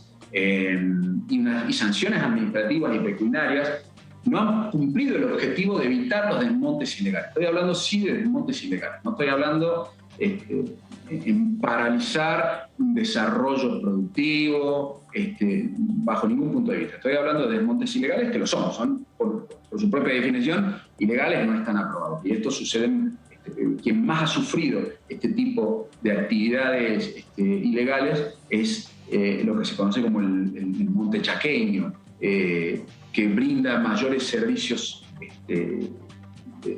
ambientales en el país. Y el monte chaqueño está ubicado entre Salta, Formosa, Chaco, Santiago del Estero, y ese monte es el que más ha sufrido este tipo de desmontes justamente ilegales. Yo voy a seguir militando este proyecto. Creo que puede llegar a ser una solución. Es una propuesta, es una idea, es decir, determinar penas de prisión a quienes desmontan ilegalmente. No a quienes son responsables de ese desmonte. Porque luego las multas, o como sucede hoy, las multas forman parte del esquema de costo de quienes desmontan. Es decir, bueno, yo tendré que pagar esto por la multa, por el desmonte, más la multa. Entonces forma parte del esquema de costo, no ha sido una solución.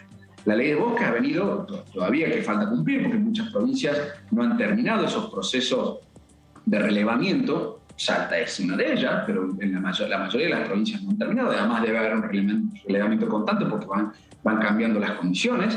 Pero ha sido muy importante en este sentido, en la determinación de zonas rojas, donde no se puede realizar ningún tipo de actividad, en zonas amarillas, en zonas verdes.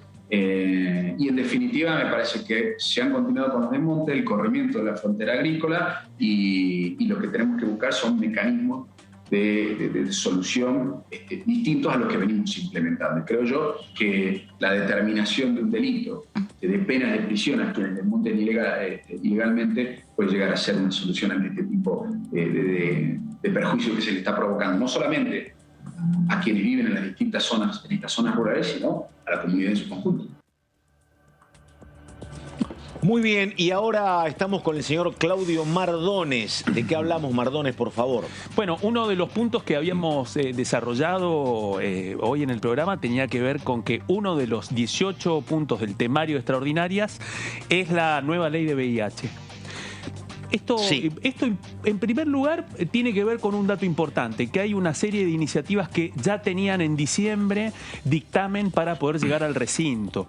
Especialmente 3, la ley de VIH, la nueva ley de enfermería y también la nueva ley para desarrollar un régimen de control de la resistencia antimicrobiana, que eso lo vamos a analizar en otra oportunidad. En el caso específico de la Ley Nacional de VIH, estamos hablando del tercer intento por transformarlo en ley, es decir que esta iniciativa ya ha tenido 2 fracasos anteriores. En este caso... ¿Es un problema económico el fracaso? ¿Por qué? Bueno, hay una serie de cuestiones. Algunos dicen de que hay una gran resistencia de las prepagas porque, en primer lugar, cambia por completo un esquema y un protocolo de trabajo que está solamente afectado a los pacientes de VIH. Te complico. Si vos tenés HIV y tenés prepaga, ¿te atiende la prepaga? No, totalmente, totalmente. Y en este caso lo que hace la ley es ampliar esa cobertura. Porque tenés medicamento cotidianamente caro y por vida. Y muchos de esos, además, para quienes no tienen prepaga, son afrontados por la aplicación vigente de la Ley Nacional de VIH, que su autoridad de aplicación es el Ministerio de Salud de la Nación. Hay que recordar además que la ley de VIH, digamos, en su momento fue un gran avance a partir de un reclamo de la comunidad médica. Totalmente, y un gran reclamo de distintas organizaciones organizaciones que también planteaban la urgencia de que el Estado consagrara una herramienta para poder reconocer los derechos de las personas. Y hubo una pelea con VIH. el cuatrienio 2015-2019, había faltante de medicamentos, Sí, había un señor. reclamo muy importante. Totalmente. Sí. ¿Qué es lo que implica esta iniciativa y qué es lo que ha implicado los otros intentos? Bueno, salirse solamente de la cobertura y trabajar otros ejes vinculados con la vida cotidiana de las personas infectadas por VIH y también por enfermedades de transmisión sexual que están vinculadas con la estigmatización y con sus dificultades para poder acceder al mercado de trabajo. ¿Y qué es lo que pasa durante su vida mientras no acceden a una posibilidad de poder conseguir trabajo por la discriminación que sufren por tener VIH? Bueno, estos son los componentes, digamos, que nunca han podido llegar al recinto y que siguen sin llegar. Este nuevo intento fue presentado por la diputada Carolina Gaillard, del Frente de Todos. Como decíamos, tiene dictamen de las comisiones de salud y de presupuesto, actualiza la vieja ley de VIH que garantiza el tratamiento en forma gratuita a todos los pacientes. Un dato importante, ingresó a la Cámara de Diputados con la firma de Gaillard el 25 de septiembre de 2020. Recién tuvo dictamen de las comisiones de salud y de presupuesto a fin de año. Y en el medio, cuando tenían las posibilidades de poder llegar al recinto, quedó frenada precisamente porque se trabó la negociación con otros proyectos y eso implicó que el dictamen quedara directamente sin estado parlamentario. Lo que decíamos, es la tercera versión del texto. Los otros dos proyectos anteriores perdieron estado parlamentario y siempre en un estado en donde tanto la comunidad médica como las organizaciones sociales han planteado la urgencia de evitar de que esta iniciativa quede frenada. Establece la cobertura universal y gratuita de una asistencia integral, es decir, medicamentos, insumos, vacunas y tratamientos. Son temas muy importantes que ya están en funcionamiento a partir de la vigencia de la Ley Nacional de VIH, pero en este caso lo que amplía son algunos temas que son muy importantes. Por ejemplo, sostiene que todo hijo o hija nacido de mujer o persona con capacidad de gestar con VIH, hepatitis B o C, tiene derecho a acceder de manera gratuita a la leche de fórmula durante los primeros 18 meses. Esto, digamos, es una novedad, no está en la legislación vigente. También prohíbe la realización de la prueba de diagnóstico en los exámenes médicos preocupacionales o durante el transcurso de la relación laboral. Este es otro punto considerado muy importante por especialistas y también por las organizaciones porque es una forma de evitar el nivel de discriminación que sucede en el mercado laboral con los trabajadores y trabajadoras que son pacientes crónicos de VIH o una enfermedad de transmisión sexual. Otro punto también. Perdóname, Claudio, sí, una pregunta. Digo, porque todo esto que estás planteando a mí me remite a lo que pasaba hace 20 años con el SIDA, donde había mucha prevención, mucho temor infundado. Ahora uno creería que esos temores se han ido disipando en el tema laboral. Digo, me parece que no es tan estigmatizante, pero parecería que sí, me parece, ¿no? Parece que independientemente de los intentos por reducir la estigmatización, hay una serie de cuestiones en el mercado laboral que por fuera de la tolerancia y de la predisposición hay cuestiones que esta ley busca erradicar directamente para que no sean un elemento que termine consolidando de hecho esa discriminación. Uno de esos tiene que ver con esto. La ley ahora, el proyecto si prospera, define que las ofertas de empleo no podrán contener restricciones por estos motivos que decíamos, es decir, vinculados a cuestiones de resultados de exámenes preocupacionales, que es algo no dicho pero que suele suceder muchísimas veces. ¿Cuál es la aplicación técnica de esto? Que la prueba para el diagnóstico de HIV va a tener que estar acompañada por una consejería en el caso de que se haga el análisis, cosa que muchísimas veces no sucede. Esto, digamos, por fuera de la dinámica del examen preocupacional. Otro tema también, crea un régimen de jubilación especial para las personas con VIH y también con hepatitis B y C. Este tema del régimen también es un punto específico que vamos a desarrollar en la próxima placa, porque ¿quiénes van a ser las personas que van a poder acceder a esta pensión? Bueno, solamente van a poder tener acceso a aquellos pacientes que hayan acreditado, en primer lugar, 50 años de edad, 10 años de transcurrido el diagnóstico al momento de solicitar el beneficio, 20 años de servicios computables en uno o más regímenes del sistema de reciprocidad. Estos son temas, digamos, que hasta ahora no habían sido abordados y que además son considerados una novedad porque permitirían mejorar la calidad de vida de muchísimos pacientes crónicos de HIV y de hepatitis B y C.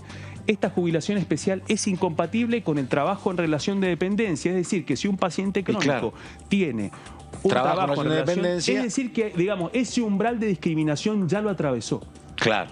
Esto es lo más importante. Lo que busca en este caso esta jubilación especial es que ese paciente que ha sido producto de discriminación laboral por tener una enfermedad crónica, que además no empeore sus condiciones de vida sin tener una asistencia que en este caso tiene la formulación de una jubilación especial. En este caso, además, también crea una pensión no contributiva de carácter vitalicio. Esta pensión será del 70% del haber mínimo jubilatorio. Esta es otra herramienta también que va de la mano de esta jubilación, que es en algunos casos una Este es un proyecto de Gaillar. De Gaillar, y que además contó no solamente con el respaldo del Frente de Todos, sino también de Juntos por el Cambio. Lo contábamos el año pasado. El dictamen para el cual llegan, en el caso de la Comisión de Salud, a tener este dictamen que perdió estado parlamentario, es a partir de un acuerdo entre Pablo Yedlin, actual diputado, y la hasta entonces diputada porteña del macrismo, Carmen Polledo. Una pregunta, ¿tenés idea o hay algún número, registro de cuál es el universo de personas atravesando este tema de enfermos de HIV y posibles receptores de esta jubilación? Bueno, ahí hay estimaciones distintas, porque el universo específico no solamente tiene que ver ya con la cobertura de los pacientes crónicos de HIV, sino también con la población de pacientes que tienen hepatitis B, hepatitis C y que tienen cuadros crónicos de otras enfermedades de transmisión sexual. Entonces, otro de los puntos que también plantea esta ley es poder tener un estado de la situación para poder tener claro cuál va a ser esa cobertura.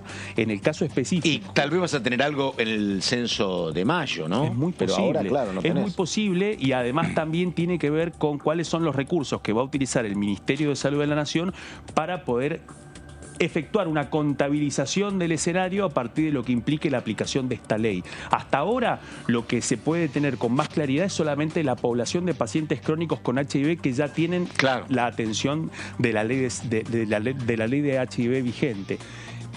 Puntualizo en este caso específico de la pensión no contributiva, que es diferente a la jubilación. Solamente van a poder acceder quienes acrediten el diagnóstico, que sean mayores de 18 años, que se presenten, los que se presenten no pueden ser titulares de jubilación, pensión y retiro. Eso también habla de la focalización de la ayuda. También será incompatible con la percepción de otros programas sociales. A eso se suman dos componentes más que tienen que ver con esto que compartíamos de poder conocer cuál es el estado de la situación. La ley crea la Comisión Nacional de VIH, hepatitis virales, otras enfermedades de transmisión sexual y tuberculosis, que va a ser el organismo que va a estar encargado precisamente de poder garantizar la ampliación de esta cobertura y el reconocimiento de estos derechos. Y finalmente también crea el Observatorio Nacional sobre Estigma y Discriminación dentro del Instituto Nacional contra la Discriminación, la Xenofobia y el Racismo, el INADI. Digamos, estos son los puntos principales de esta iniciativa, que bueno, que va a formar parte del trabajo de extraordinarias de este mes. Bueno, ahí estamos, muy completo, el señor Claudio Mardones, y vamos a saludar, se suma enseguida Claudio, pero vamos a saludar al diputado del Frente de Todos de Mendoza, el diputado Eber Pérez Plaza. ¿Cómo le va, diputado? ¿Qué dice? Usted? Muy bien. Muy bien, muy bien. Bueno, casi la última vez que hablamos con Pérez Plaza terminamos como productores de ajo nosotros. Nos habíamos interiorizado de toda la cuestión que era propuesta como un negocio rentable, Pérez Plaza. Bueno, a ver, hay 18 proyectos que van a ser tratados en extraordinarias. Está el tema del campo. ¿Cómo lo ve globalmente? ¿Cree que esto se pueden aprobar 50%, 10%, el total? ¿Cómo lo ve, diputado? Mire, siempre uno tiene la expectativa de que seamos lo más productivos posibles, y cada uno de estos proyectos tiene que ver con querer mejorar un poquito. Entonces siempre uno tiene esa esperanza de que sean proyectos que salgan y que den soluciones concretas al sector. Muchas veces nos terminamos frustrando por la baja cantidad de proyectos, más allá de lo que nosotros presentamos, lo que realmente va saliendo. Pero es importante que debatamos, que trabajemos. Ya tenemos formalmente hecho llegó ya los mails que vamos a sesionar, así que... Perdóneme, ya ahora que plantea eso, todavía no hay distribución de comisiones, ¿no? En algunos casos sí, en algunos casos no. ¿A usted le tocó alguna? ¿Ya está asignado en alguno o no? No, todavía no. Digamos, tenemos las que tenemos del año pasado. Y las vamos presupuesto había sido uno. Sí. Digamos Claro. que ya, digamos, definieron las nuevas autoridades. ¿no? Ahí fueron las nuevas autoridades fueron designadas en un grado de prioridades. Con las otras aún estamos esperando, pero bueno, siempre nosotros, independientemente de donde nos toque estar, más allá de ser nuestros pedidos por nuestros intereses, siempre estamos para sumar y acompañar. A nosotros siempre nos gusta mucho lo que es la parte de agricultura, entonces desde el sector de donde vengo, entonces ahí siempre necesitamos estar vinculados a esa comisión para poder aportar lo que nosotros sabemos y contribuir, pero independientemente de las comisiones que integremos, siempre es importante saber que tenemos que articular con el gobierno nacional, la parte legislativa, acompañar a nuestra provincia, cosa que venimos haciendo. Y ahí hay un punto, diputado, sobre el que quisiera detenerme, porque, bueno, nosotros sabemos que usted sigue mucho el tema agropecuario y agrario. Se viene una discusión que ya está empezando a aflorar en distintas provincias a partir del impacto de la crisis climática y del planteo de los productores de reclamar ayuda de los estados provinciales y también del Estado federal. Hay zonas, digamos, en donde, bueno, ese planteo, digamos, ha sido sostenido por la mesa de enlace e incluso hemos contado en este programa, relatábamos cómo ya el PRO ha presentado un proyecto para poder reducir a cero las retenciones para soja y maíz por 6 meses, especialmente en las zonas afectadas por la crisis climática. ¿Cómo están evaluando, digamos, este planteo dentro del oficialismo? Acuérdese que nosotros cuando terminamos la sesión terminamos la sesión cuando estábamos en presupuesto, yo vine acá y contamos que yo estaba muy triste porque justamente ese mismo día, mientras estábamos esperando y trabajando, en mi provincia estaba cayendo granizo. Y necesitamos presupuestos activos, entonces yo en mi pequeña intervención yo les pedía que tuviéramos conciencia y que tuviéramos a la altura de las circunstancias para no dejar sin presupuesto para justamente esto lo que venía sucediendo. Entonces me parece que también ahí tenemos que ver y reflexionar sobre las cosas que ya pasaron. No me gusta ir hacia atrás, pero tenemos que conocer de dónde venimos y por qué estamos así y ahora queremos salir a pedir algo cuando no nos votaron el presupuesto. Tenemos que partir desde ahí, pero lejos de buscar ese punto de irresponsabilidad que tuvieron hacia el gobierno nacional, yo lo que les puedo decir que tenemos que trabajar y ir mejorando porque no podemos quedarnos para atrás. Pero necesitamos presupuestos activos destinados al sector agropecuario porque es una actividad que genera trabajo, mucho empleo, alimentos y sobre todo la cuestión que nosotros necesitamos del campo para generar ingresos de divisas. Entonces es el motor de arranque del país, la agricultura. Perdóneme, digamos, tenemos muchas cuestiones más también. Usted habla de campo. Si uno mira el campo cordobés, es muy antioficialista. El campo santafesino muy antioficialista. El bonaerense también. Digo, en Mendoza es igual, ¿no? Digo porque usted tal vez lo han votado al diputado Pérez Plaza y a lo mejor no son tanto, pero en lo que es ese cinturón que va del este a oeste, desde Entre Ríos a Mendoza, ahí la verdad que al gobierno no le va bien en el campo, ¿no? Pero pregunto particularmente el caso de ustedes, de Mendoza. Yo siempre veníamos diciendo que a la política le falta un poco más de actores que vienen de la producción, de las economías regionales. En el caso particular de nosotros venimos de las economías regionales y son realidades distintas a la de la pampa húmeda, digamos. Nuestros cultivos son intensivos, mucha mano de obra intensiva, las otras tienen otra realidad. Todos tienen problemas de distintas escalas que hay que irlos solucionando, pero la verdad que nosotros tenemos que tratar de llevar acciones y resultados concretos y sabemos que Argentina, fíjese, estos datos son curiosos, se ha exportado mucho más que muchos años atrás. Sí. No lo decimos nosotros, sino lo dicen las estadísticas. A veces nosotros los productores, como son tantos los factores que tenemos en contra o que tenemos que atajar cuando no es la contingencia climática. Perdóneme, usted es productor. Productor agropecuario. ¿De qué? Producimos ajo, producimos durazno, producimos viña, elaboramos vino. Además, multitarget entonces. Sí, pues somos pequeños productores en donde tenemos diversificada la unidad de negocio, en donde... A mí vino no me traiga, pero una ristra de ajo. No, pero tienen que ir a Mendoza y para que conozcan también la realidad. Sí. Yo siempre digo que uno conoce cuando va al lugar, lo ve y a veces entiende el porqué de a veces de nuestra insistencia por tener una agenda activa hacia las economías regionales, la producción, el campo y su gente, porque a veces quedamos olvidados. Porque acá en el Congreso somos poquitos, digamos, los dirigentes, independientemente de lo partidario, que tenemos un corazón hacia el campo. Bueno, el PRO, digo, tiene varios, el radicalismo, ahí hago memoria, yo le nombro 4 o 5, rápido le nombro. De las economías regionales. Yo hablo del productor agropecuario. En comparación Usted habla de los grandes. Yo hablo de Benedetti, de Torello, ¿no? Que son productores agropecuarios. Burjaile, Jorge Varas, hay muchos. En comparación de la diversidad que tenemos de los 250 y algo que somos en el Congreso, digamos, el campo tiene una...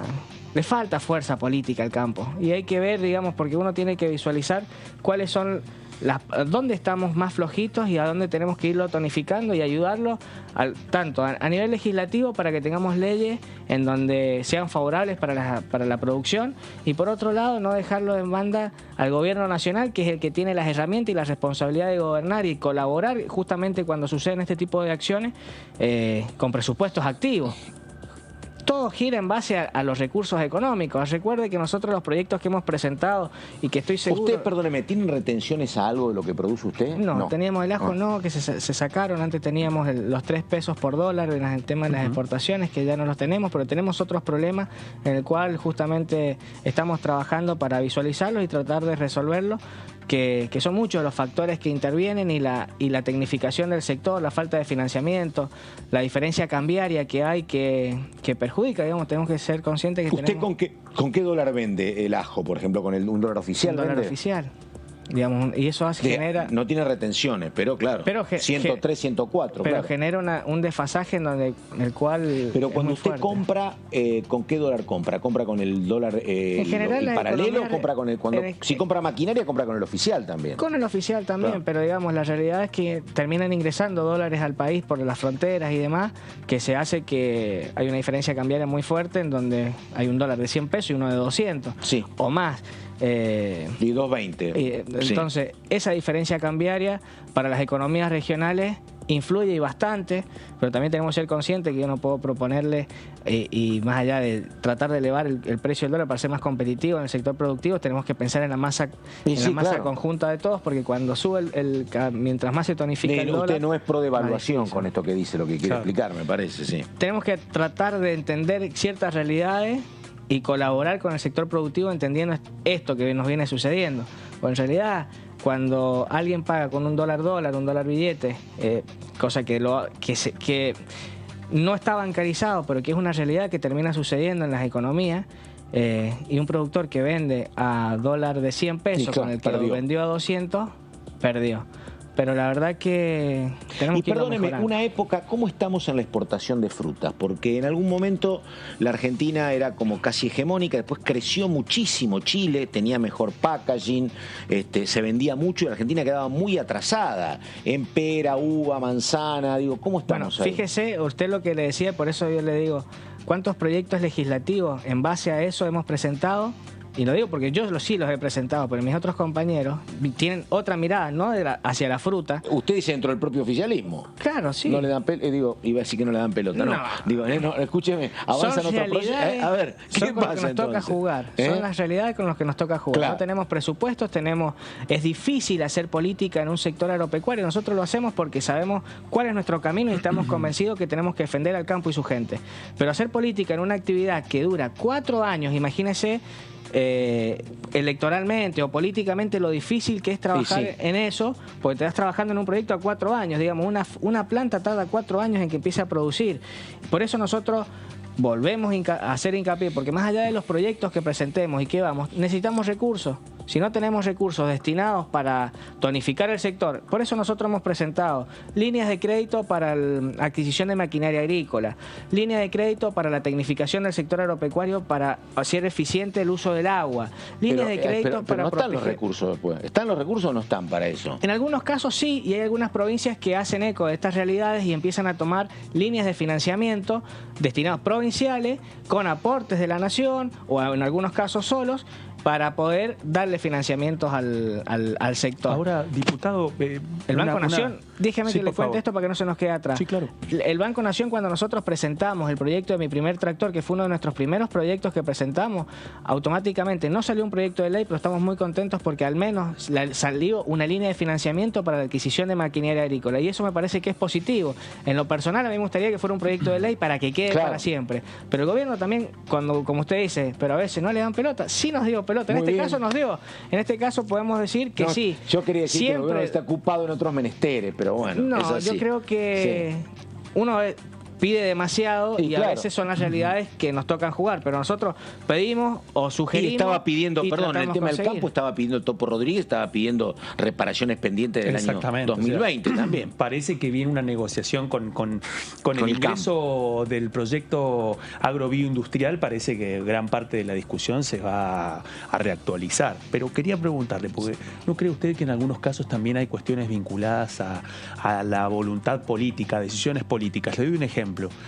Uno de los proyectos que perdió también estado parlamentario es la ley de acceso a la tierra, que creaba un Procrear rural, digamos, que implica poder echar mano a tierra ociosa que está en manos del Estado para pequeños productores. Obviamente que los pequeños productores no tienen la posibilidad ni de hacer el cabildeo ni el lobby que puede hacer la mesa de enlace en el Congreso de la Nación, y lo podemos ver incluso alrededor del Congreso. A veces algunos influyen adentro y otros se movilizan en la puerta y pueden pasar días ahí.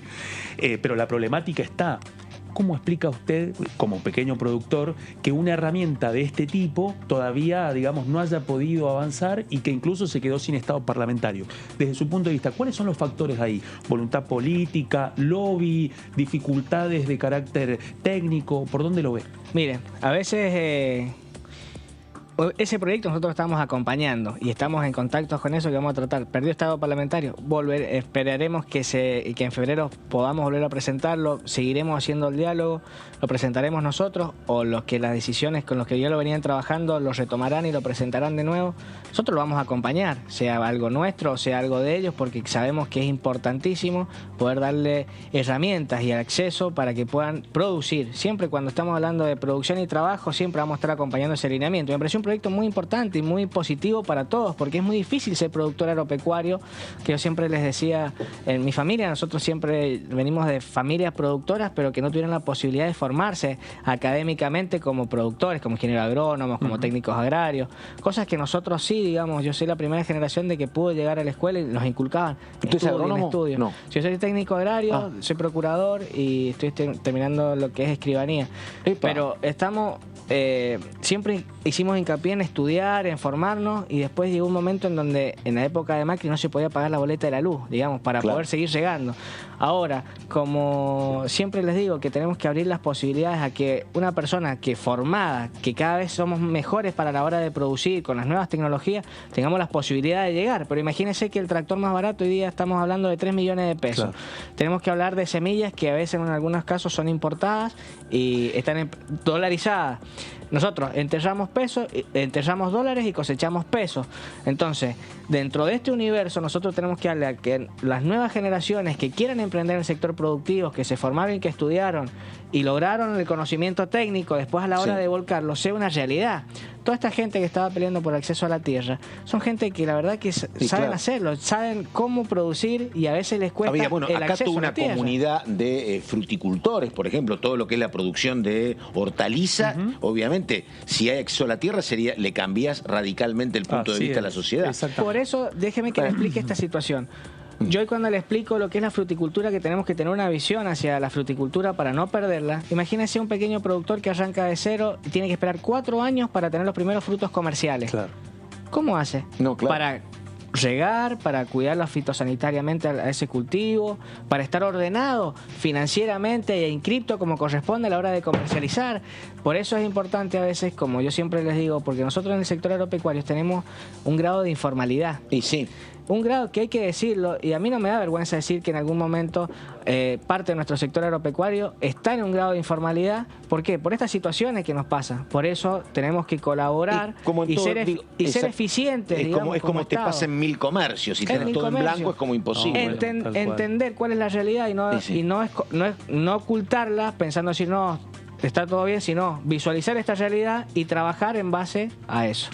El diputado Eber Pérez Plaza, productor agropecuario mendocino. Diputado, acá terminamos. Muchas gracias. No, por favor. Y hasta cualquier momento. Hasta cualquier momento. Bueno, señor Claudio Mardones, un placer. gusto. Nos estamos viendo en la próxima. También saludamos a ella, Débora Durieta, que estuvo haciendo el punteo de los 18 temas para tratar, presuntivamente, me parecen extraordinarias, a partir del próximo 1 de febrero. Nada más. Gracias. Buenas tardes.